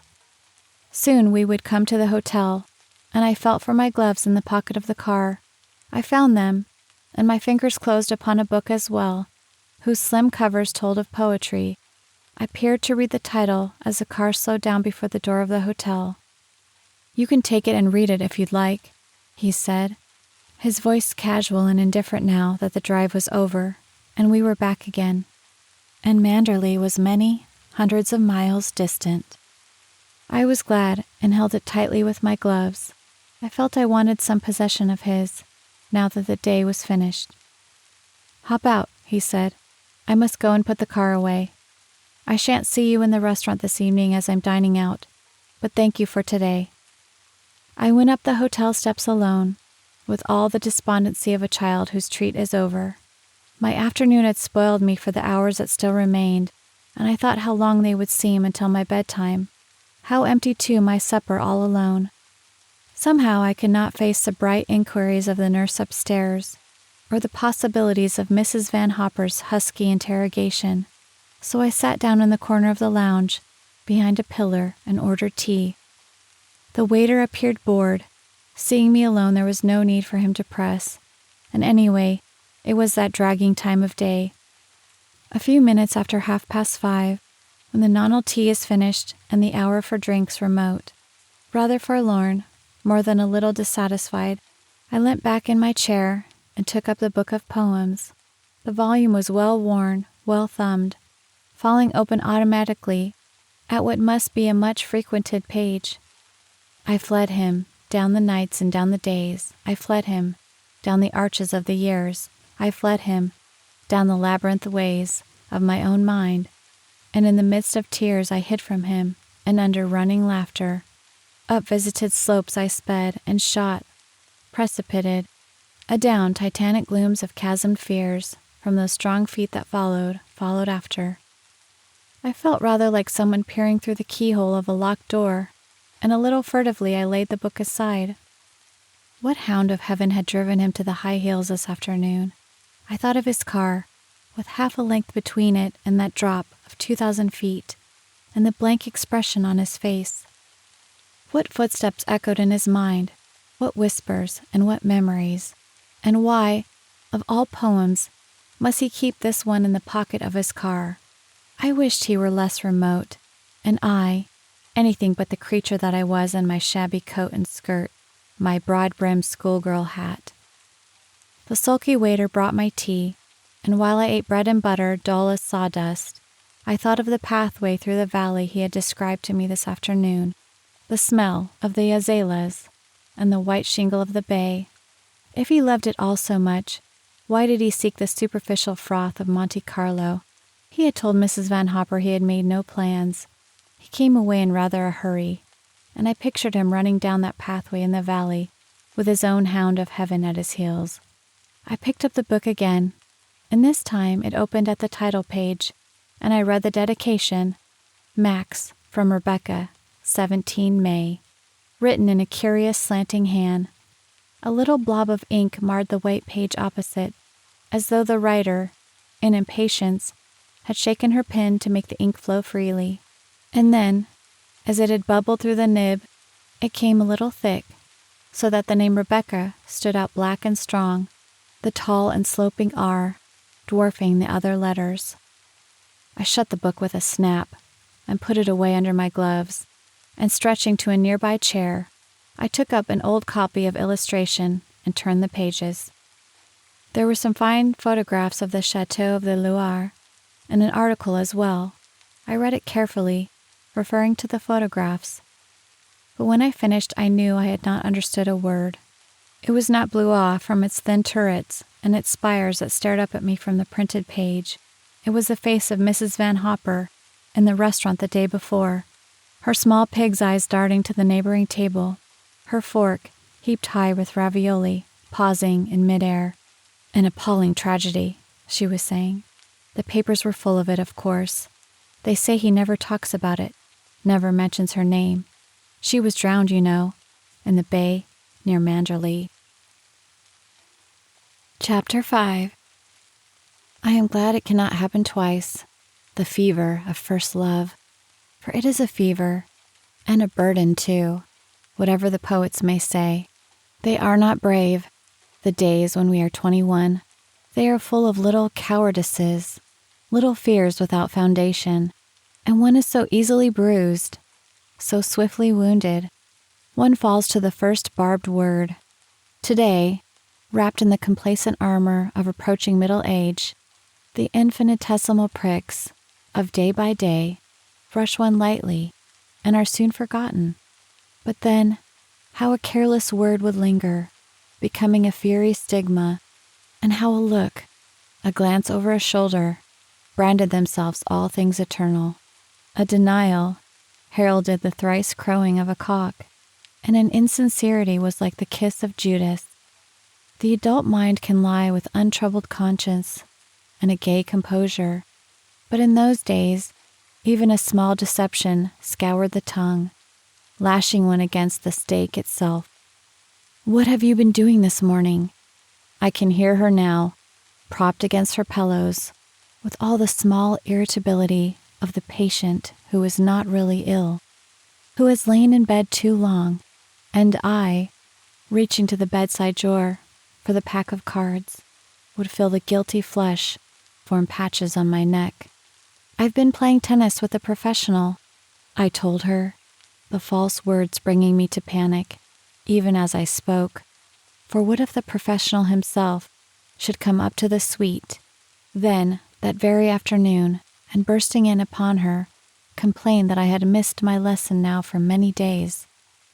"The trouble is with me laid up like this, you haven't got enough to do," she said, mashing her cigarette in a jar of cleansing cream, and taking the cards in her hand, she mixed them in the deft, irritating shuffle of the inveterate player, shaking them in threes, snapping the backs. "I don't know what you find to do with yourself all day," she went on. "You never have any sketches to show me, and when I do ask you to do some shopping for me, you forget to buy my taxel. All I can say is that I hope your tennis will improve. It will be useful to you later on. A poor player is a great bore. Do you still serve underhand?" She flipped the queen of spades into the pool, and the dark face stared up at me like Jezebel. "Yes," I said, stung by her question, thinking how just and appropriate her word. It described me well. I was underhand. I had not played tennis with a professional at all. I had not once played since she had lain in bed, and that was a little over a fortnight now. I wondered why it was I clung to this reserve, and why it was I did not tell her that every morning I drove with De Winter in his car, and lunched with him too, at his table in the restaurant. "You must come up to the net more. You will never play a good game until you do," she continued, and I agreed, flinching at my own hypocrisy, covering the queen with a weak-chinned knave of hearts. I have forgotten much of Monte Carlo, of those morning drives, of where we went, even our conversation, but I have not forgotten how my fingers trembled, cramming on my hat, and how I ran along the corridor and down the stairs, too impatient to wait for the slow whining of the lift. And so, outside, brushing the swing doors before the commissionaire could help me, he would be there, in the driver's seat, reading a paper while he waited, and when he saw me, he would smile, and toss it behind him in the back seat, and open the door saying, "Well, how is the friend of the bosom this morning, and where does she want to go?" If he had driven round in circles, it would not have mattered to me, for I was in that first flushed stage, when to climb into the seat beside him and lean forward to the windscreen hugging my knees was almost too much to bear. I was like a little scrubby schoolboy, with a passion for a sixth form prefect, and he kinder and far more inaccessible. "There's a cold wind this morning. You had better put on my coat." I remember that, for I was young enough to win happiness in the wearing of his clothes, playing the schoolboy again, who carries his hero sweater and ties it about his throat choking with pride. And this borrowing of his coat, wearing it around my shoulders for even a few minutes at a time, was a triumph in itself, and made a glow about my morning. Not for me the languor and the subtlety I had read about in books, the challenge and the chase, the swordplay, the swift glance, the stimulating smile. The art of provocation was unknown to me, and I would sit with his map upon my lap, the wind blowing my dull, lanky hair, happy in his silence, yet eager for his words. Whether he talked or not made little difference to my mood. My only enemy was the clock on the dashboard, whose hands would move relentlessly to 1 o'clock. We drove east, we drove west, amidst the myriad villages that cling like limpets to the Mediterranean shore, and today I remember none of them. All I remember is the feel of the leather seats, the texture of the map upon my knee, its frayed edges, its worn seams, and how one day, looking at the clock, I thought to myself, this moment now, at 11:20, this must never be lost. And I shut my eyes to make the experience more lasting. When I opened my eyes, we were by a bend in the road, and a peasant girl in a black shawl waved to us. I can see her now, her dusty skirt, her gleaming, friendly smile, and in a second we had passed the bend and could see her no more. Already she belonged to the past, She was only a memory. I wanted to go back again, to recapture the moment that had gone, and then it came to me that if we did, it would not be the same. Even the sun would be changed in the sky, casting another shadow, and the peasant girl would trudge past us along the road in a different way, not waving this time, perhaps not even seeing us. There was something chilling in the thought, something a little melancholy, and looking at the clock, I saw that 5 more minutes had gone by. Soon, we would have reached our time limit and must return to the hotel. If only there could be an invention, I said impulsively, that bottled up a memory like scent, and it never faded, and it never got stale.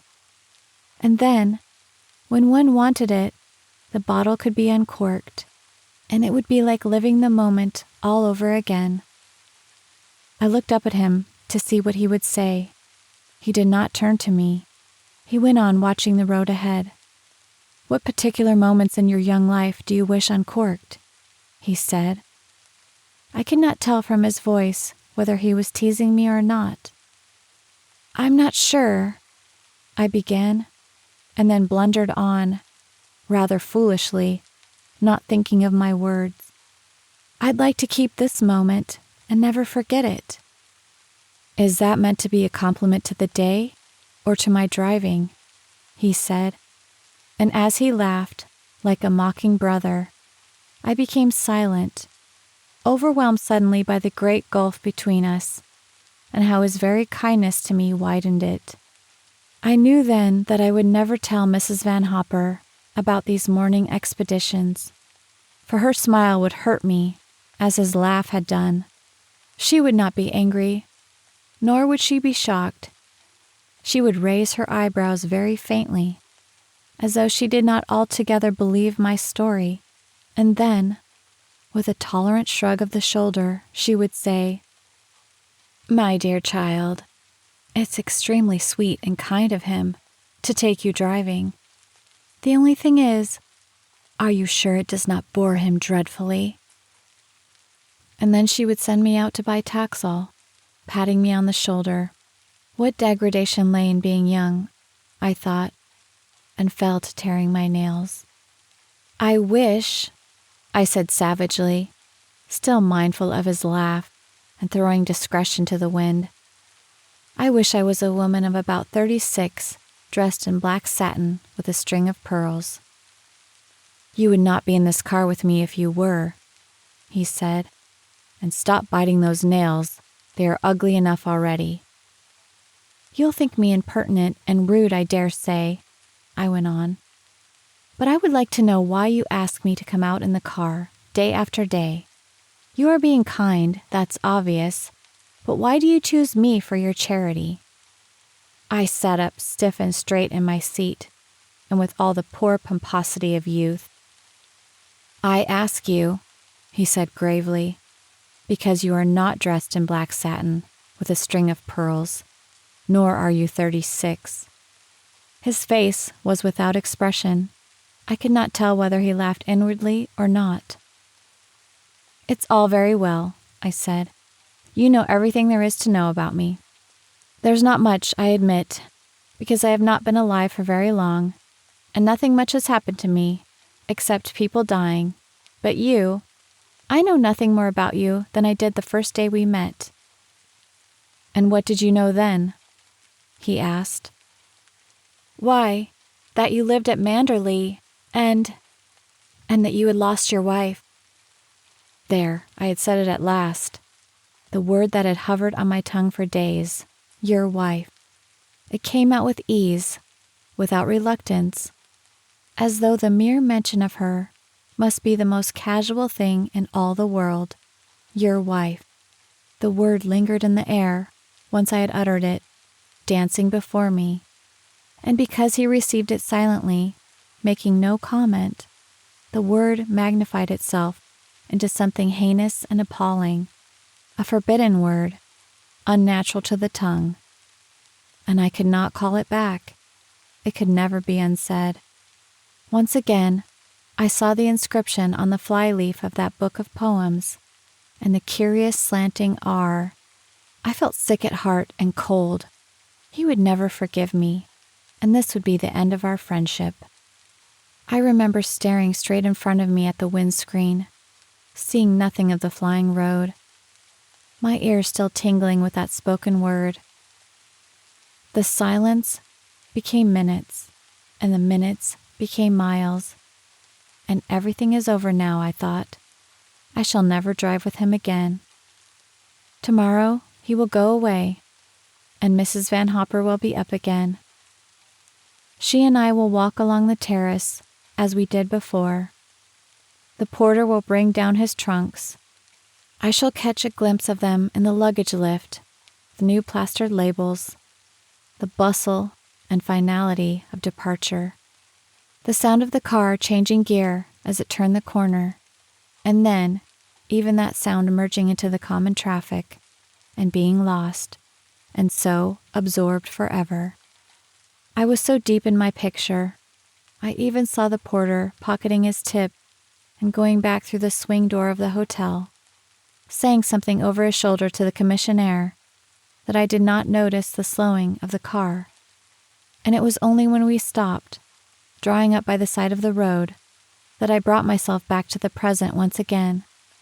He sat motionless, looking without his hat and with his white scarf round his neck, more than ever like someone medieval who lived within a frame. He did not belong to the bright landscape. He should be standing on the steps of a gaunt cathedral, his cloak flung back, while a beggar at his feet scrambled for gold coins. The friend had gone, with his kindliness and his easy camaraderie, and the brother, too, who had mocked me for nibbling at my nails. This man was a stranger. I wondered why I was sitting beside him in the car. Then he turned to me and spoke. "A little while ago you talked about an invention," he said. "Some scheme for capturing a memory. You would like, you told me, at a chosen moment, to live the past again. I'm afraid I think rather differently from you. All memories are bitter, and I prefer to ignore them. Something happened a year ago that altered my whole life, and I want to forget every phase in my existence up to that time. Those days are finished. They are blotted out. I must begin living all over again. The first day we met, your Mrs. Van Hopper asked me why I came to Monte Carlo. It put a stopper on those memories you would like to resurrect. It does not always work, of course. Sometimes the scent is too strong for the bottle, and too strong for me. And then the devil in one, like a furtive peeping Tom, tries to draw the cork. I did that in the first drive we took together, when we climbed the hills and looked down over the precipice. I was there some years ago with my wife. You asked me if it was still the same, if it had changed at all. It was just the same, but I was thankful to realize, oddly impersonal. There was no suggestion of the other time. She and I left no record. It may have been because you were with me. You have blotted out the past for me, you know, far more effectively than all the bright lights of Monte Carlo. But for you, I should have left long ago, gone on to Italy and Greece, and further still, perhaps. You have spared me all those wanderings. Damn your puritanical little tight-lipped speech to me. Damn your idea of my kindness and my charity. I ask you to come with me because I want you in your company. And if you don't believe me, you can leave the car now and find your own way home. Go on, open the door and get out. I sat still, my hands in my lap, not knowing whether he meant it or not. "Well," he said, "what are you going to do about it?" Had I been a year or two younger, I think I should have cried. Children's tears are very near the surface and come at the first crisis. As it was, I felt them prick behind my eyes, felt the ruddy color flood my face, and catching a sudden glimpse of myself in the glass above the windscreen, saw in full the sorry spectacle that I made, with troubled eyes and scarlet cheeks, lank hair flopping under broad felt hat. "I want to go home," I said, my voice perilously near to trembling. And without a word, he started up the engine, let in the clutch, and turned the car round the way that we had come. Swiftly we covered the ground, far too swiftly, I thought, far too easily, and the callous countryside watched us with indifference. We came to the bend in the road that I had wished to imprison as a memory, and the peasant girl was gone, and the color was flat, and it was no more after all than any bend in any road passed by 100 motorists. The glamour of it had gone with my happy mood, and at the thought of it my frozen face quivered into feeling. My adult pride was lost, and those despicable tears, rejoicing at their conquest, welled into my eyes and strayed upon my cheeks. I could not check them, for they came unbidden, and had I reached into my pocket for a handkerchief, he would have seen. I must let them fall untouched, and suffer the bitter salt upon my lips, plumbing the depths of humiliation. Whether he had turned his head to look at me, I do not know, for I watched the road ahead with blurred and steady stare. But suddenly he put out his hand and took hold of mine and kissed it, still saying nothing, and then he threw his handkerchief on my lap, which I was too ashamed to touch. I thought of all those heroines of fiction who looked pretty when they cried, and what a contrast I must make with blotched and swollen face and red rims to my eyes. It was a dismal finish to my morning, and the day that stretched ahead of me was long.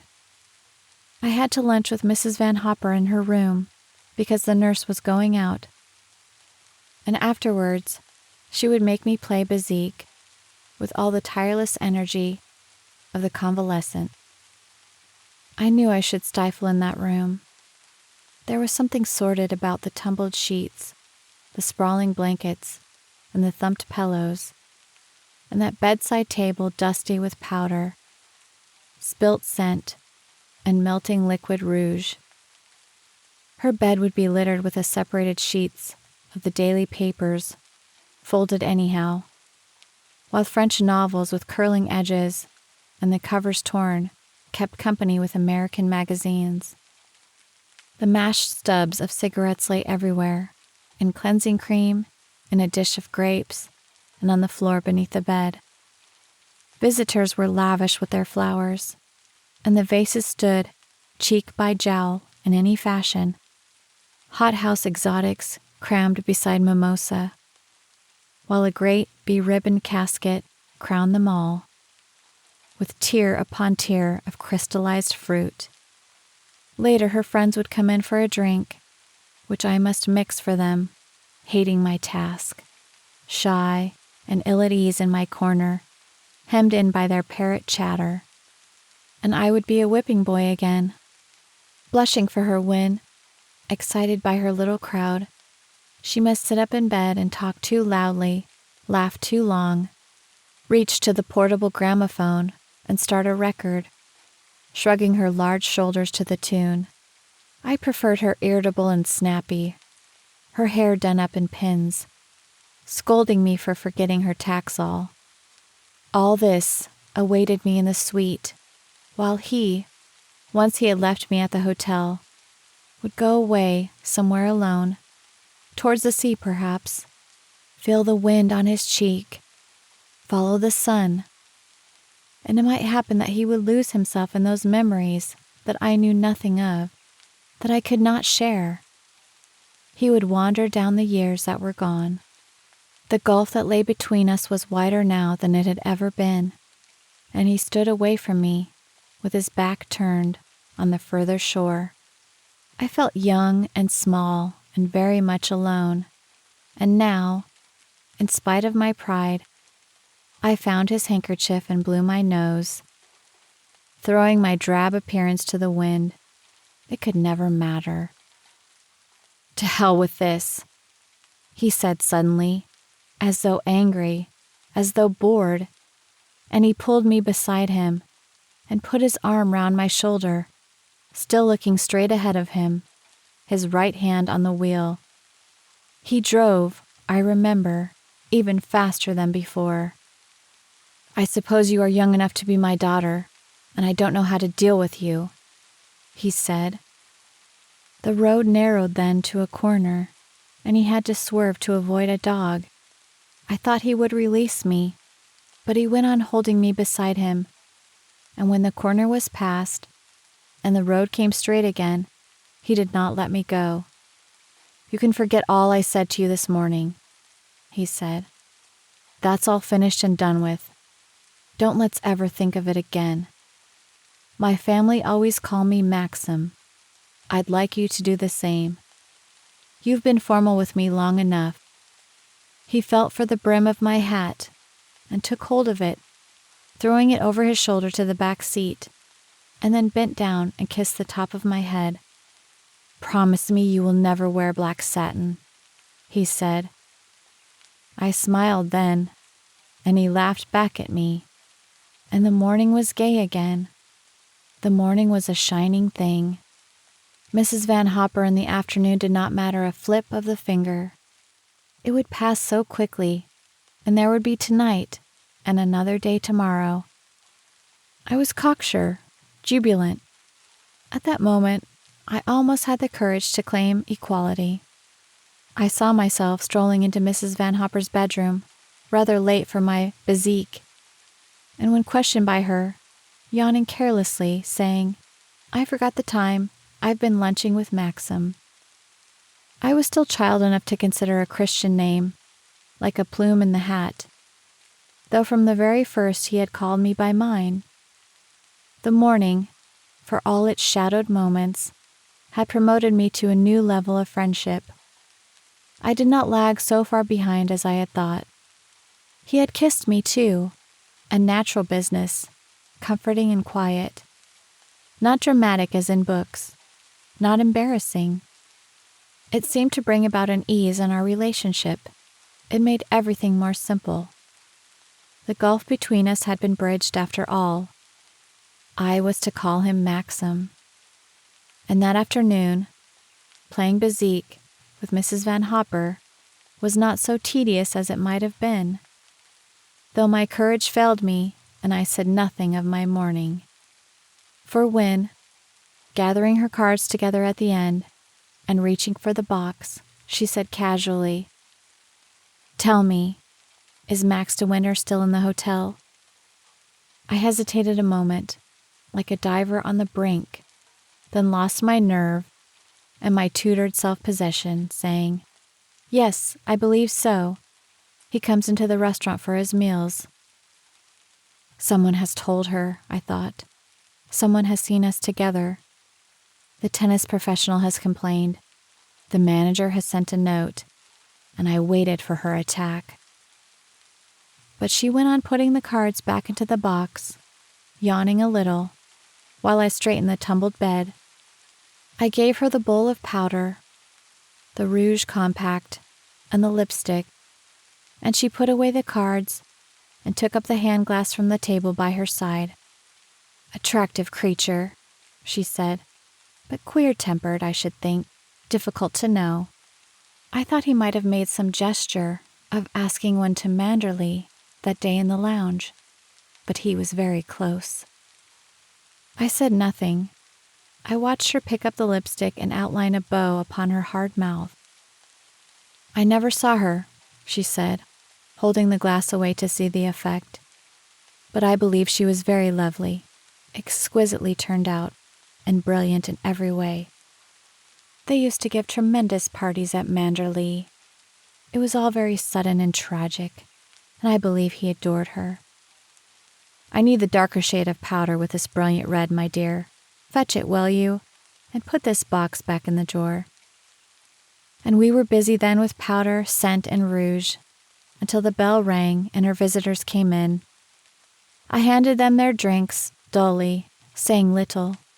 I changed the records on the gramophone. I threw away the stubs of cigarettes. Been doing any sketching lately, little lady?" The forced heartiness of an old banker, his monocle dangling on a string, and my bright smile of insincerity. "No, not very lately. Will you have another cigarette?"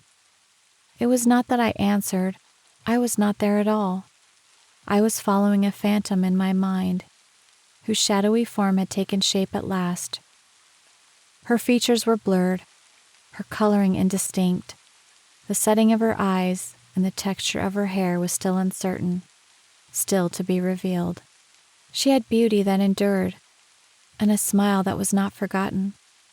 Somewhere her voice still lingered, and the memory of her words. There were places she had visited, and things she had touched. Perhaps in cupboards there were still clothes that she had worn, with a scent about them still. In my bedroom, under my pillow, I had a book that she had taken in her hands, and I could see her turning to that first white page, smiling as she wrote, and shaking the bent nib. Max, from Rebecca. It must have been his birthday, and she had put it amongst her other presents on the breakfast table, and they had laughed together as he tore off the paper and string. She leant perhaps over his shoulder while he read. Max. She called him Max. It was familiar, gay, and easy on the tongue. The family could call him Maxim if they liked. Grandmothers and aunts, and people like myself, quiet and dull and youthful, did not matter. Max was her choice. The word was her possession. She had written it with so great a confidence on the flyleaf of that book, that bold slanting hand, stabbing the white paper, the symbol of herself, so certain, so assured. How many times she must have written to him thus, in how many varied moods, little notes, scrawled on half sheets of paper, and letters, when he was away, page after page, intimate, their news. Her voice, echoing through the house and down the garden, careless and familiar, like the writing in the book, and I had to call him Maxim. Chapter 6. Packing up, the nagging worry of departure, lost keys, unwritten labels, tissue paper lying on the floor.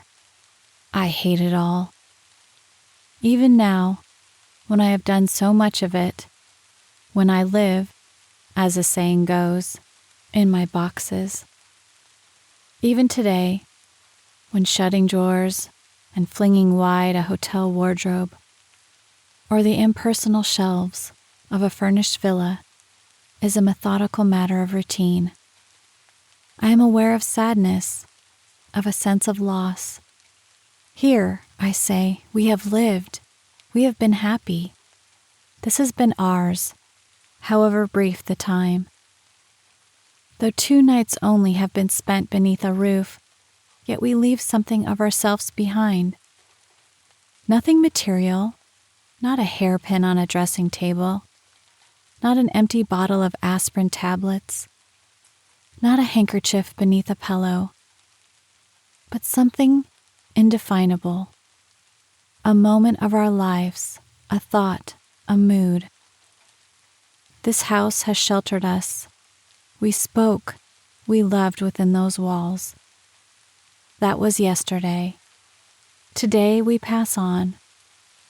We see it no more, and we are different, changed in some infinitesimal way. We can never be quite the same again. Even stopping for luncheon at a wayside inn and going to a dark, unfamiliar room to wash my hands, the handle of the door unknown to me, the wallpaper peeling in strips, a funny little cracked mirror above the basin. For this moment, it is mine. It belongs to me. We know one another. This is the present. There is no past and no future. Here I am washing my hands, and the tracked mirror shows me to myself, suspended as it were in time. This is me. This moment will not pass. And then I open the door and go to the dining room where he is sitting, waiting for me at a table. And I think how in that moment I have aged, passed on. How I have advanced one step towards an unknown destiny. We smile. We choose our lunch. We speak of this and that. But, I say to myself, I am not she who left him 5 minutes ago. She stayed behind. I am another woman, older, more mature. I saw in a paper the other day that the Hotel Côte Azur at Monte Carlo had gone to new management and had a different name. The rooms have been redecorated, and the whole interior changed. Perhaps Mrs. Van Hopper's suite on the first floor exists no more. Perhaps there is no trace of the small bedroom that was mine. I knew I should never go back. That day, I knelt on the floor and fumbled with the awkward catch of her trunk. The episode was finished, with the snapping of the lock. I glanced out of the window, and it was like turning the page of a photograph album. Those rooftops and that sea were mine no more. They belonged to yesterday, to the past.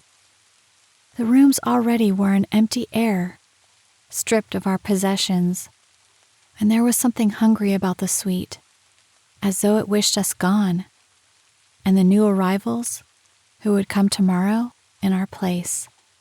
The heavy luggage stood ready strapped and locked in the corridor outside. The smaller stuff would be finished later. Waste paper baskets groaned under litter. All her half-empty medicine bottles and discarded face cream jars, with torn-up bills and letters. Drawers and tables gaped. The bureau was stripped bare. She had flung a letter at me the morning before, as I poured out her coffee at breakfast. Helen is selling for New York on Saturday. Little Nancy has a threatened appendix, and they've cabled her to go home. That's decided me. We're going too.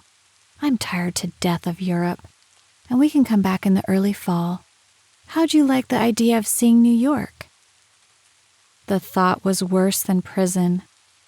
Something of my misery must have shown in my face, for at first she looked astonished, then annoyed. What an odd, unsatisfactory child you are. I can't make you out. Don't you realize that at home, girls in your position, without any money, can have the grandest fun? Plenty of boys and excitement, all in your own class. You can have your own little set of friends, and needn't be at my beck and call as much as you are here. I thought you didn't care for Monty. I've got used to it, I said lamely, wretchedly, my mind a conflict. Well, you'll just have to get used to New York, that's all. We're going to catch that boat of Helen's, and it means seeing about our passage at once. Go down to the reception office right away and make that young clerk show some sign of efficiency. Your day will be so full that you won't have time to have any pangs about leaving Monty.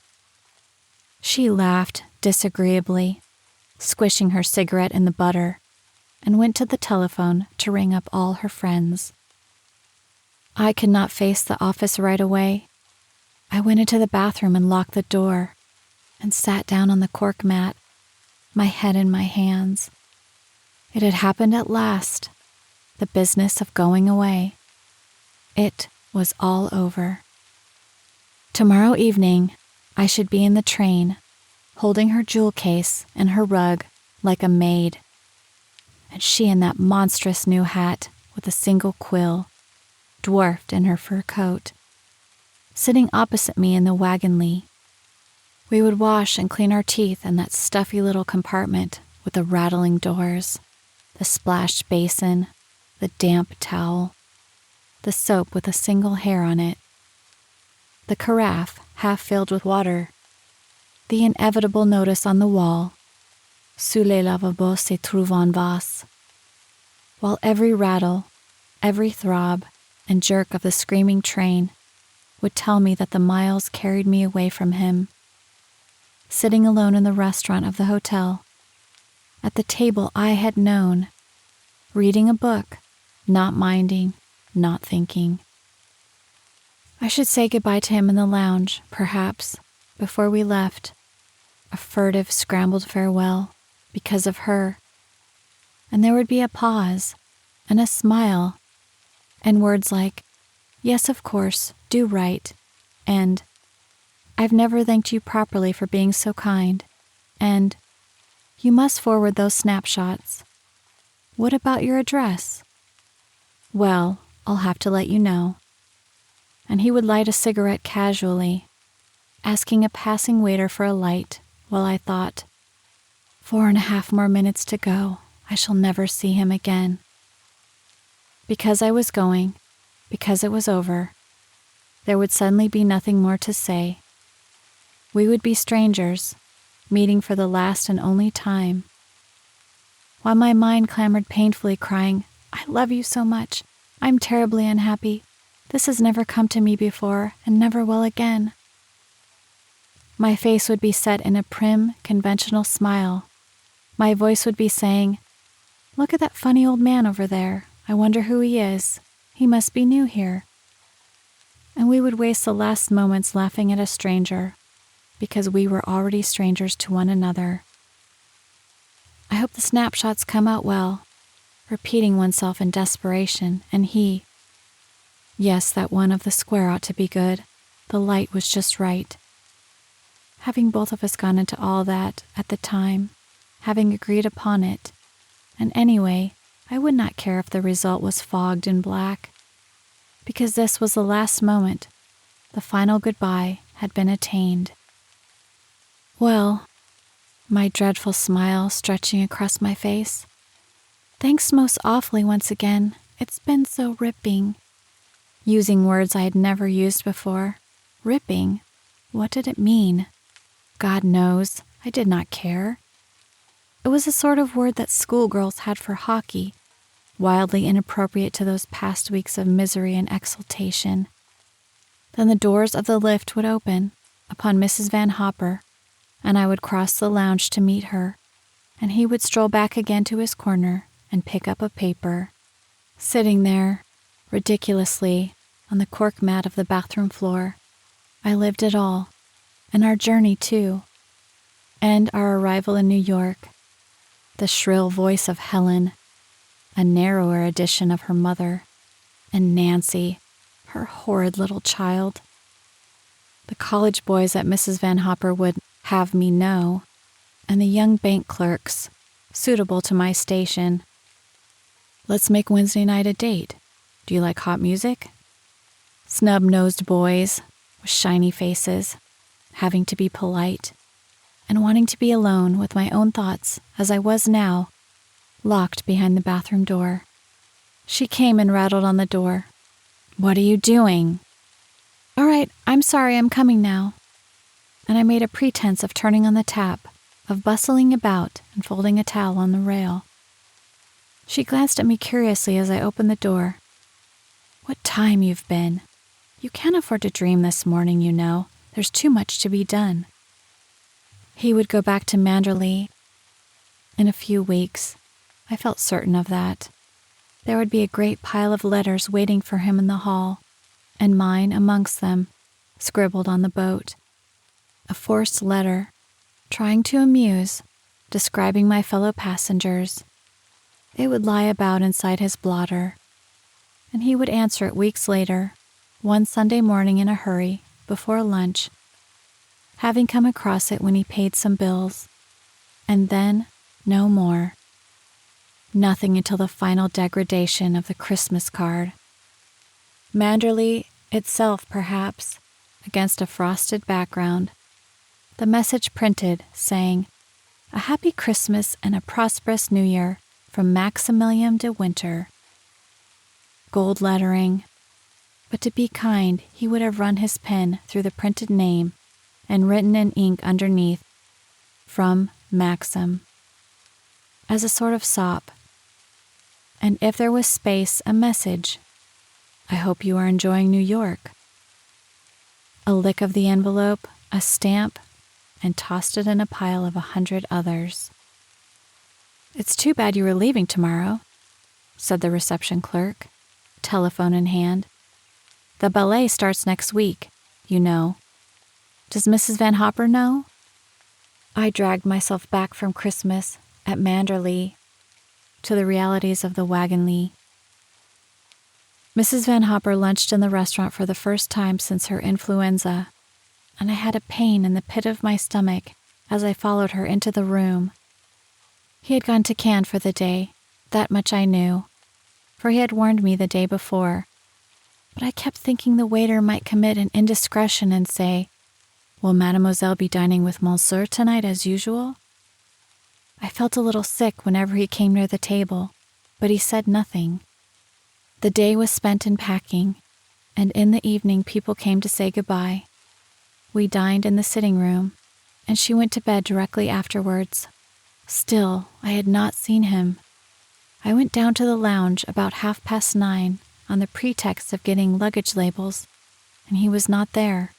The odious reception clerk smiled when he saw me. If you were looking for Mr. De Winter, we had a message from Cannes saying he would not be back before midnight. I want a package of luggage labels, I said, but I saw by his eye that he was not deceived. So there would be no last evening after all.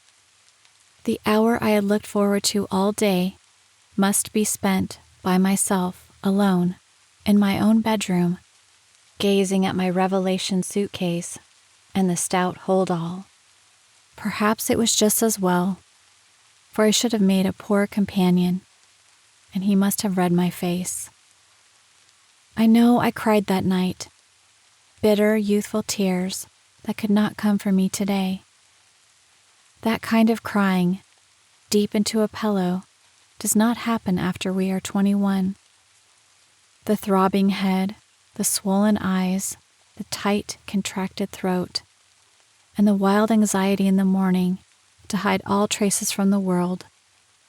Sponging with cold water, dabbing eau de cologne, the furtive dash of powder that is significant in itself. The panic, too, that one might cry again, the tears swelling without control, and a fatal trembling of the mouth led one to disaster. I remember opening wide my window and leaning out, hoping the fresh morning air would blow away the telltale pink under the powder, and the sun had never seemed so bright, nor the day so full of promise. Monte Carlo was suddenly full of kindliness and charm. The one place in the world that held sincerity. I loved it. Affection overwhelmed me. I wanted to live there all my life, and I was leaving it today. This is the last time I brush my hair before the looking glass.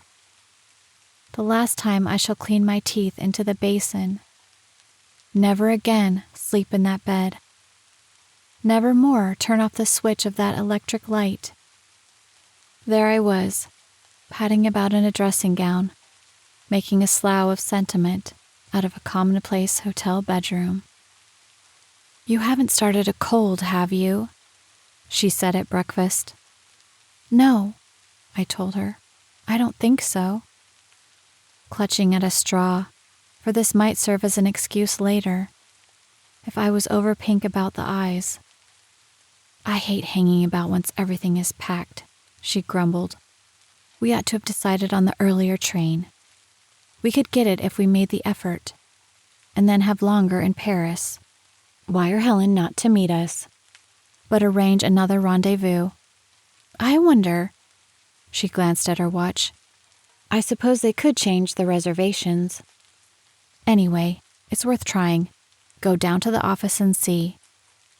"Yes," I said, a dummy to her moods, going into my bedroom and flinging off my dressing gown, fastening my inevitable flannel skirt, and stretching my homemade jumper over my head. My indifference to her turned to hatred. This was the end, then. Even my mourning must be taken from me. No last half hour on the terrace. Not even 10 minutes, perhaps, to say goodbye. Because she had finished breakfast earlier than she expected. Because she was bored. Well then, I would fling away restraint and modesty. I would not be proud any more. I slammed the door of the sitting room and ran along the passage. I did not wait for the lift. I climbed the stairs, 3 at a time. Up to the 3rd floor. I knew the number of his room, 148, and I hammered at the door, very flushed in the face and breathless. "Come in," he shouted, and I opened the door, repenting already, my nerve failing me. For perhaps he had only just woken up, having been late last night, and would be still in bed, tousled in the head and irritable.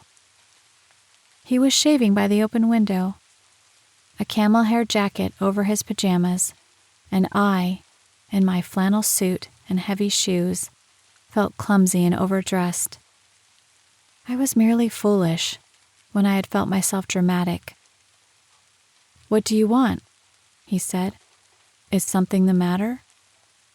"I've come to say goodbye," I said. "We're going this morning." He stared at me, then put his razor down on the washstand. "Shut the door," he said. I closed it behind me and stood there, rather self-conscious, my hands hanging by my side. "What on earth are you talking about?" he asked. "It's true, we're leaving today. We were going by the later train, and now she wants to catch the earlier one, and I was afraid I shouldn't see you again. I felt I must see you before I left, to thank you." They tumbled out, the idiotic words, just as I had imagined them. I was stiff and awkward. In a moment I should say he had been ripping. "Why didn't you tell me about this before?"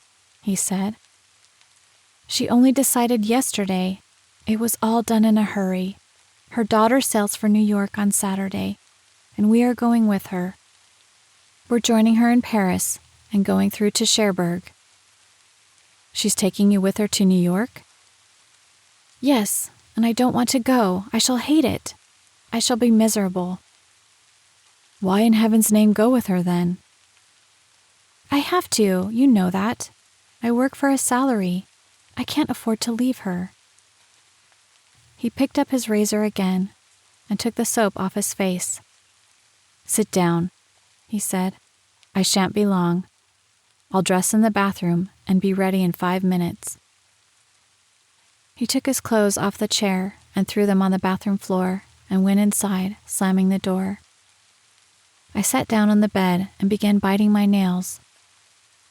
The situation was unreal, and I felt like a lay figure. I wondered what he was thinking, what he was going to do. I glanced around the room. It was the room of any man, untidy and impersonal.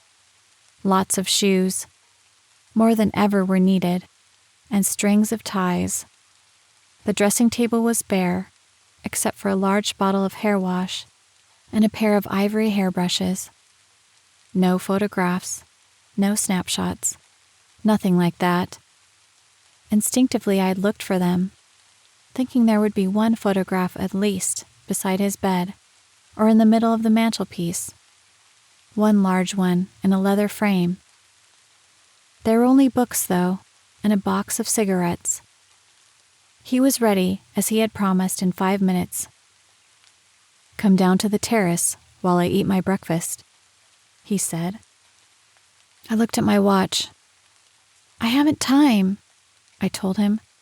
"I ought to be in the office now, changing the reservations." "Never mind about that. I've got to talk to you," he said. We walked down the corridor, and he rang for the lift. He can't realize, I thought, that the early train leaves in about an hour and a half. Mrs. Van Hopper will ring up the office in a moment and ask if I am there. We went down in the lift, not talking, and so out to the terrace where the tables were laid for breakfast. "What are you going to have?" he said. "I've had mine already," I told him. and I can only stay 4 minutes anyway. Bring me coffee, a boiled egg, toast, marmalade, and a tangerine, he said to the waiter. And he took an emery board out of his pocket and began filing his nails. So, Mrs. Van Hopper has had enough of Monte Carlo, he said, and now she wants to go home. So do I. She to New York, and I to Manderley. Which would you prefer? You can take your choice. Don't make a joke about it, it's unfair, I said. And I think I had better see about those tickets and say goodbye now. If you think I'm one of the people who try to be funny at breakfast, you're wrong, he said. I'm invariably ill-tempered in the early morning. I repeat to you, the choice is open to you. Either you go to America with Mrs. Van Hopper, or you come home to Manderley with me. Do you mean you want a secretary or something? No, I'm asking you to marry me, you little fool. The waiter came with the breakfast, and I sat with my hands in my lap, watching while he put down the pot of coffee and the jug of milk. You don't understand, I said, when the waiter had gone. I'm not the sort of person men marry. What the devil do you mean? He said, staring at me, laying down his spoon. I watched a fly settle on the marmalade, and he brushed it away impatiently. I'm not sure, I said slowly. I don't think I know how to explain. I don't belong to your sort of world for one thing. What is my world? Well, Manderley, you know what I mean. He picked up his spoon again and helped himself to marmalade. You are almost as ignorant as Mrs. Van Hopper, and just as unintelligent. What do you know of Manderley? I'm the person to judge that, whether you would belong there or not. You think I ask you this on the spur of the moment, don't you? Because you say you don't want to go to New York. You think I ask you to marry me for the same reason you believed I drove you about in the car? Yes, and gave you dinner that first evening? To be kind, don't you? Yes, I said. One day, he went on, spreading his toast thick, you may realize that philanthropy is not my strongest quality. At the moment, I don't think you realize anything at all. You haven't answered my question. Are you going to marry me? I don't believe, even in my fiercest moments, I had considered this possibility. I had once, when driving with him, and we had been silent for many miles, started a rambling story in my head about him being very ill, delirious, I think, and sending for me, and I having to nurse him. I had reached the point in my story where I was putting eau de cologne on his head when we arrived at the hotel, and so it finished there. And another time, I had imagined living in a lodge in the grounds of Manderley, and how he would visit me sometimes and sit in front of the fire. This sudden talk of marriage bewildered me, even shocked me, I think. It was as though the king asked one. It did not ring true. And he went on eating his marmalade as though everything were natural. In books, men knelt to women, and it would be moonlight. Not at breakfast, not like this. My suggestion doesn't seem to have gone too well, he said. I'm sorry. I rather thought you loved me. A fine blow to my conceit. I do love you, I said. I love you dreadfully. You've made me very unhappy, and I've been crying all night because I thought I should never see you again. When I said this, I remember he laughed and stretched his hand to me across the breakfast table. Bless you for that, he said. One day, when you reach that exalted age of 36, which you told me was your ambition, I'll remind you of this moment, and you won't believe me. It's a pity you have to grow up. I was ashamed already, and angry with him for laughing. So women did not make those confessions to men. I had a lot to learn. "So that's settled, isn't it?" he said, going on with his toast and marmalade. "Instead of being companion to Mrs. Van Hopper, you become mine, and your duties will be almost exactly the same. I also like new library books, and flowers in the drawing room, and bezique after dinner, and someone to pour out my tea. The only difference is that I don't take Taxol. I prefer Enos, and you must never let me run out of my particular brand of toothpaste." I drummed with my fingers on the table, uncertain of myself and of him. Was he still laughing at me? Was it all a joke? He looked up and saw the anxiety on my face. "I'm being rather a brute to you, aren't I?" he said. "This isn't your idea of a proposal. We ought to be in a conservatory, you in a white frock with a rose in your hand, and a violin playing a waltz in the distance. And I should make violent love to you behind a palm tree. You would feel then that you were getting your money's worth. Poor darling, what a shame. Never mind, I'll take you to Venice for our honeymoon, and we'll hold hands in the gondola. But we won't stay too long, because I want to show you Manderley." He wanted to show me Manderley. And suddenly I realized that it would all happen. I would be his wife. We would walk in the garden together. We would stroll down that path in the valley to the shingle beach. I knew how I would stand on the steps after breakfast, looking at the day, throwing crumbs to the birds, and later wander out in a shady hat with long scissors in my hand and cut flowers for the house. I knew now why I had bought that picture postcard as a child. It was a premonition, a blank step into the future. He wanted to show me Manderley. My mind ran riot then. Figures came before me, and picture after picture, and all the while he ate his tangerine, giving me a piece now and then and watching me. We would be in a crowd of people and he would say, "I don't think you have met my wife, Mrs. De Winter." I would be Mrs. De Winter. I considered my name and the signature on checks to tradesmen and in letters asking people to dinner. I heard myself talking on the telephone. Why not come down to Manderley next weekend? People, always a throng of people. "Oh, but she's simply charming, you must meet her." This is about me, a whisper on the fringe of a crowd, and I would turn away, pretending I had not heard. Going down to the lodge with a basket on my arm, grapes and peaches for the old lady who was sick, her hand stretched out to me.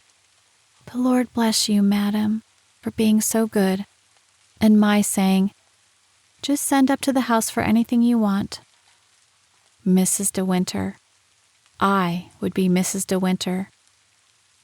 I saw the polished table in the dining room, and the long candles, Maxim sitting at the end, a party of 24. I had a flower in my hair. Everyone looked towards me, holding up his glass. "We must drink the health of the bride." And Maxim saying afterwards, "I have never seen you look so lovely." Great cool rooms, filled with flowers. My bedroom, with a fire in the winter. Someone knocking at the door, and a woman comes in, smiling. She is Maxim's sister, and she is saying, "It's really wonderful how happy you have made him. Everyone is so pleased. You are such a success." Mrs. De Winter. I would be Mrs. De Winter. "The rest of the tangerine is sour.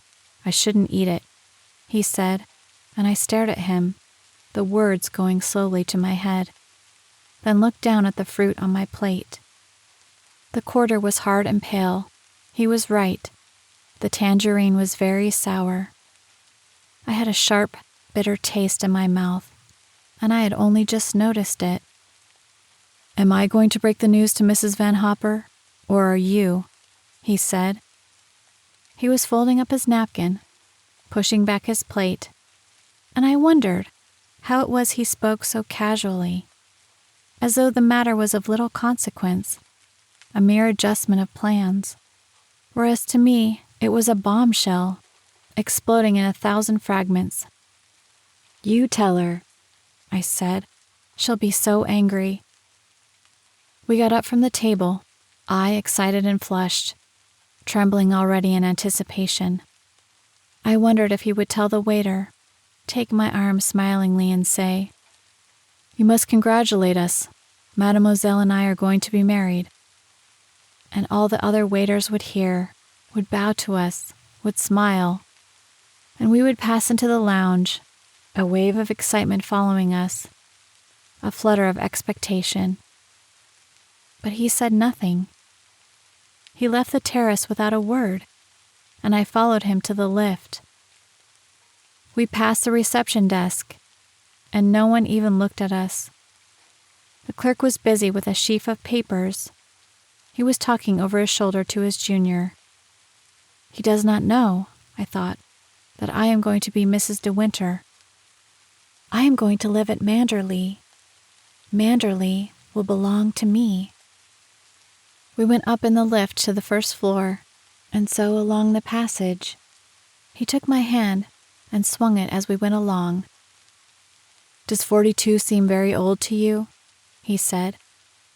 "Oh, no," I told him quickly, too eagerly perhaps. "I don't like young men." "You've never known any," he said.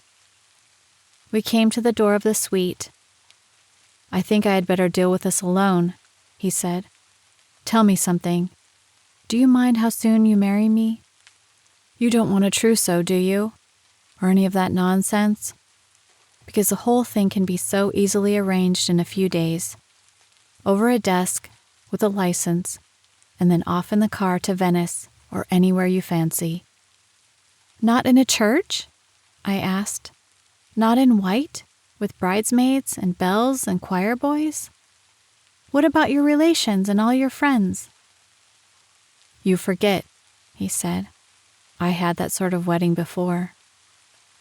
We went on standing in front of the door of the suite, and I noticed that the daily paper was still thrust through the letter box. We had been too busy to read it at breakfast. "Well," he said, "what about it?" "Of course," I answered. "I was thinking for a moment we would be married at home. Naturally, I don't expect a church or people or anything like that." And I smiled at him. I made a cheerful face. "Won't it be fun?" I said. He had turned to the door, though, and opened it, and we were inside the suite, in the little entrance passage. "Is that you?" called Mrs. Van Hopper from the sitting room. "What in the name of Mike have you been doing? I've rung the office 3 times. I was seized with a sudden desire to laugh, to cry, to do both. And I had a pain, too, at the pit of my stomach. I wished, for one wild moment, that none of this had happened, that I was alone somewhere going for a walk and whistling. "I'm afraid it's all my fault," he said, going into the sitting room, shutting the door behind him. And I heard her exclamation of surprise. Then I went into my bedroom and sat down by the open window. It was like waiting in the anteroom at a doctor's. I ought to turn over the pages of a magazine, look at photographs that did not matter, and read articles I should never remember, until the nurse came, bright and efficient, all humanity washed away by years of disinfectant. "It's all right. The operation was quite successful. There is no need to worry at all. I should go home and have some sleep." The walls of the suite were thick. I could hear no hum of voices. I wondered what he was saying to her, how he phrased his words. Perhaps he said, "I fell in love with her, you know, the very first time we met. We've been seeing one another every day."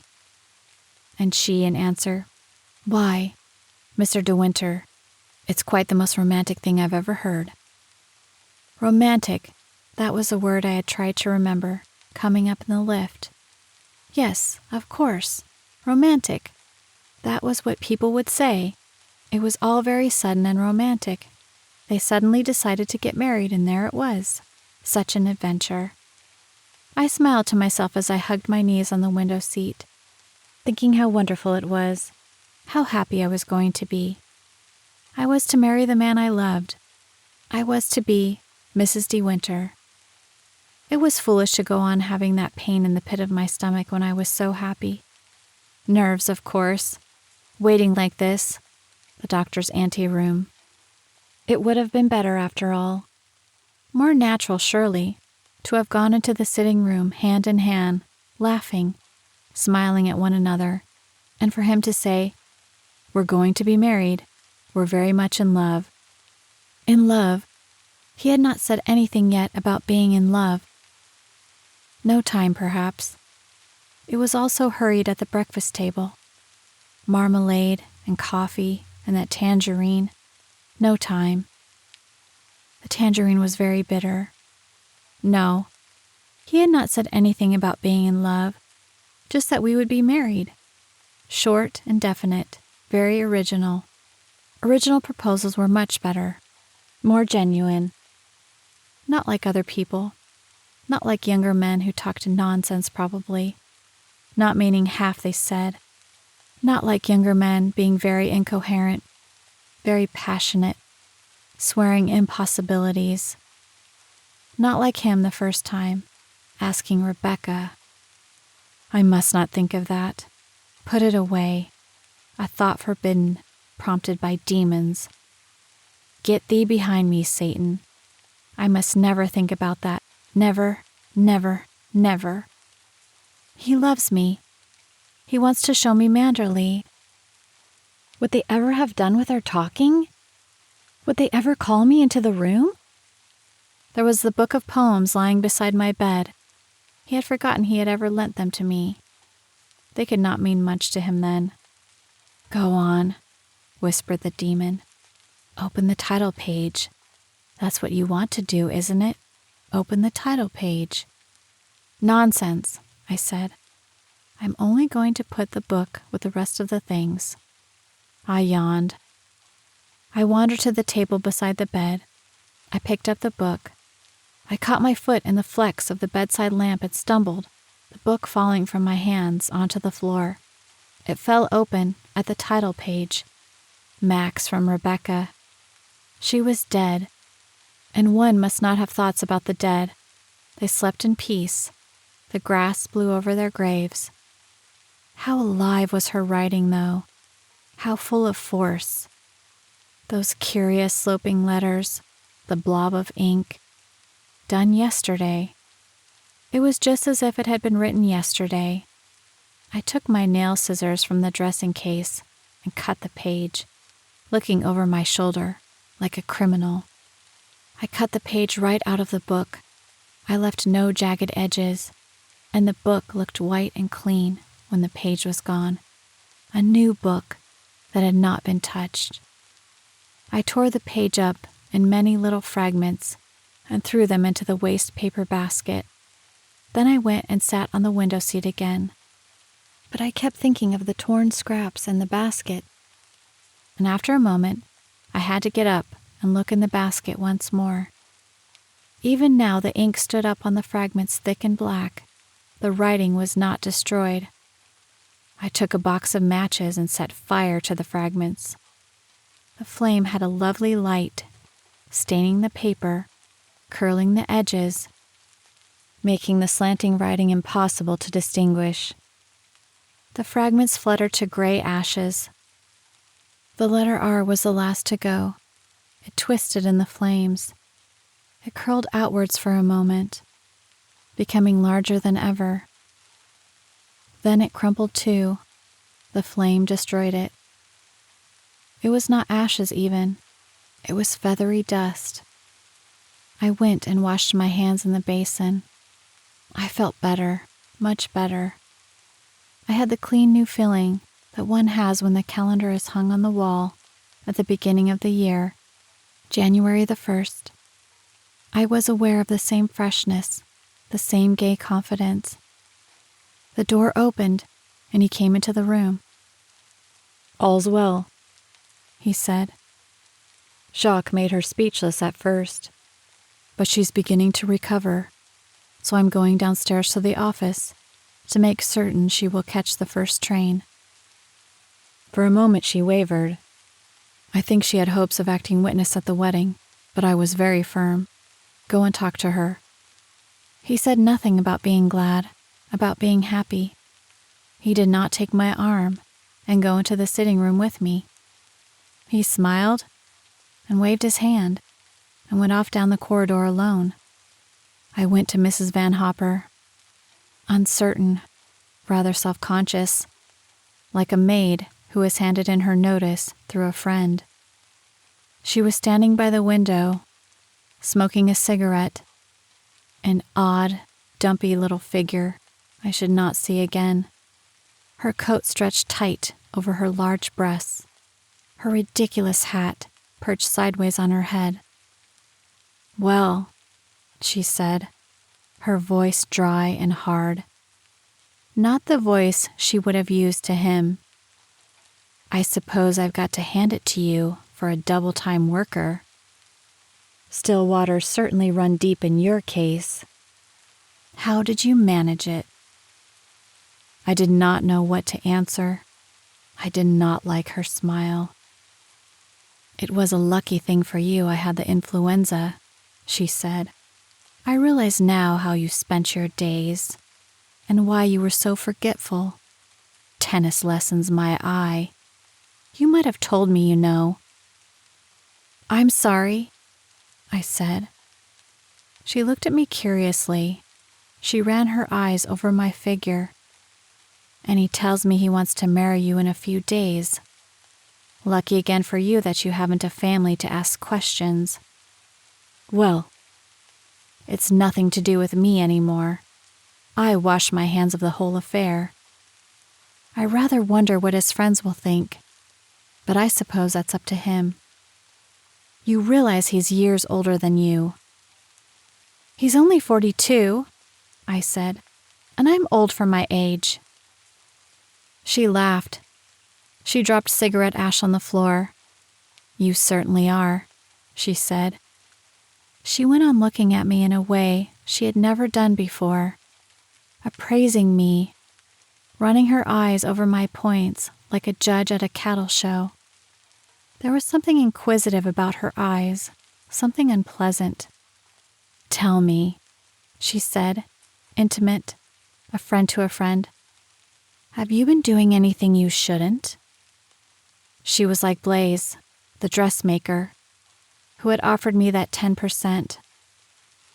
"I don't know what you mean," I said. She laughed. She shrugged her shoulders. "Oh, well, never mind. But I always said English girls were dark horses, for all their hockey-playing attitude. So I'm supposed to travel to Paris alone and leave you here while your beau gets a marriage license? I notice he doesn't ask me to the wedding." "I don't think he wants anyone, and anyway you would have sailed," I said. She said. She took out her vanity case and began powdering her nose. "I suppose you really do know your own mind," she went on. "After all, the whole thing has been very hurried, hasn't it? A matter of a few weeks. I don't suppose he's too easy, and you'll have to adapt yourself to his ways. You've led an extremely sheltered life up to now, you know, and you can't say that I've run you off your feet. You will have your work cut out as mistress of Manderley. To be perfectly frank, my dear, I simply can't see you doing it." Her words sounded like the echo of my own an hour before. "You haven't the experience," she continued. "You don't know that milieu. You can scarcely string 2 sentences together at my bridge teas. What are you going to say to all of his friends? The Manderley parties were famous when she was alive. Of course, he's told you all about them?" I hesitated, but she went on, thank heaven, not waiting for my answer. "Naturally, one wants you to be happy, and I grant you he's a very attractive creature, but, well, I'm sorry. And personally, I think you are making a big mistake. One you will bitterly regret." She put down the box of powder and looked at me over her shoulder. Perhaps she was being sincere at last, but I did not want that sort of honesty. I did not say anything. I looked sullen, perhaps, for she shrugged her shoulders and wandered to the looking-glass, straightening her little mushroom hat. I was glad she was going, glad I should not see her again. I grudged the months I had spent with her, employed by her, taking her money, trotting in her wake like a shadow, drab and dumb. Of course I was inexperienced. Of course I was idiotic, shy and young. I knew all that. She did not have to tell me. I suppose her attitude was deliberate, and for some odd feminine reason, she resented this marriage. Her scale of values had received a shock. Well, I would not care. I would forget her and her barbed words. A new confidence had been born in me when I burnt that page and scattered the fragments. The past would not exist for either of us. We were starting afresh, he and I. The past had blown away like the ashes in the waste paper basket. I was going to be Mrs. De Winter. I was going to live at Manderley. Soon she would be gone, rattling alone in the wagonly without me, and he and I would be together in the dining room of the hotel, lunching at the same table, planning the future, the brink of a big adventure. Perhaps, once she had gone, he would talk to me at last about loving me, about being happy. Up to now there had been no time, and anyway, those things are not easily said. They must wait their moment. I looked up and caught her reflection in the looking-glass. She was watching me, a little tolerant smile on her lips. I thought she was going to be generous after all, hold out her hand and wish me luck, give me encouragement, and tell me that everything was going to be all right. But she went on smiling, twisting a stray hair into place beneath her hat. "Of course," she said, "you know why he is marrying you, don't you? You haven't flattered yourself he's in love with you. The fact is, that empty house got on his nerves, to such an extent he nearly went off his head. He admitted as much before you came into the room. He just can't go on, living there alone."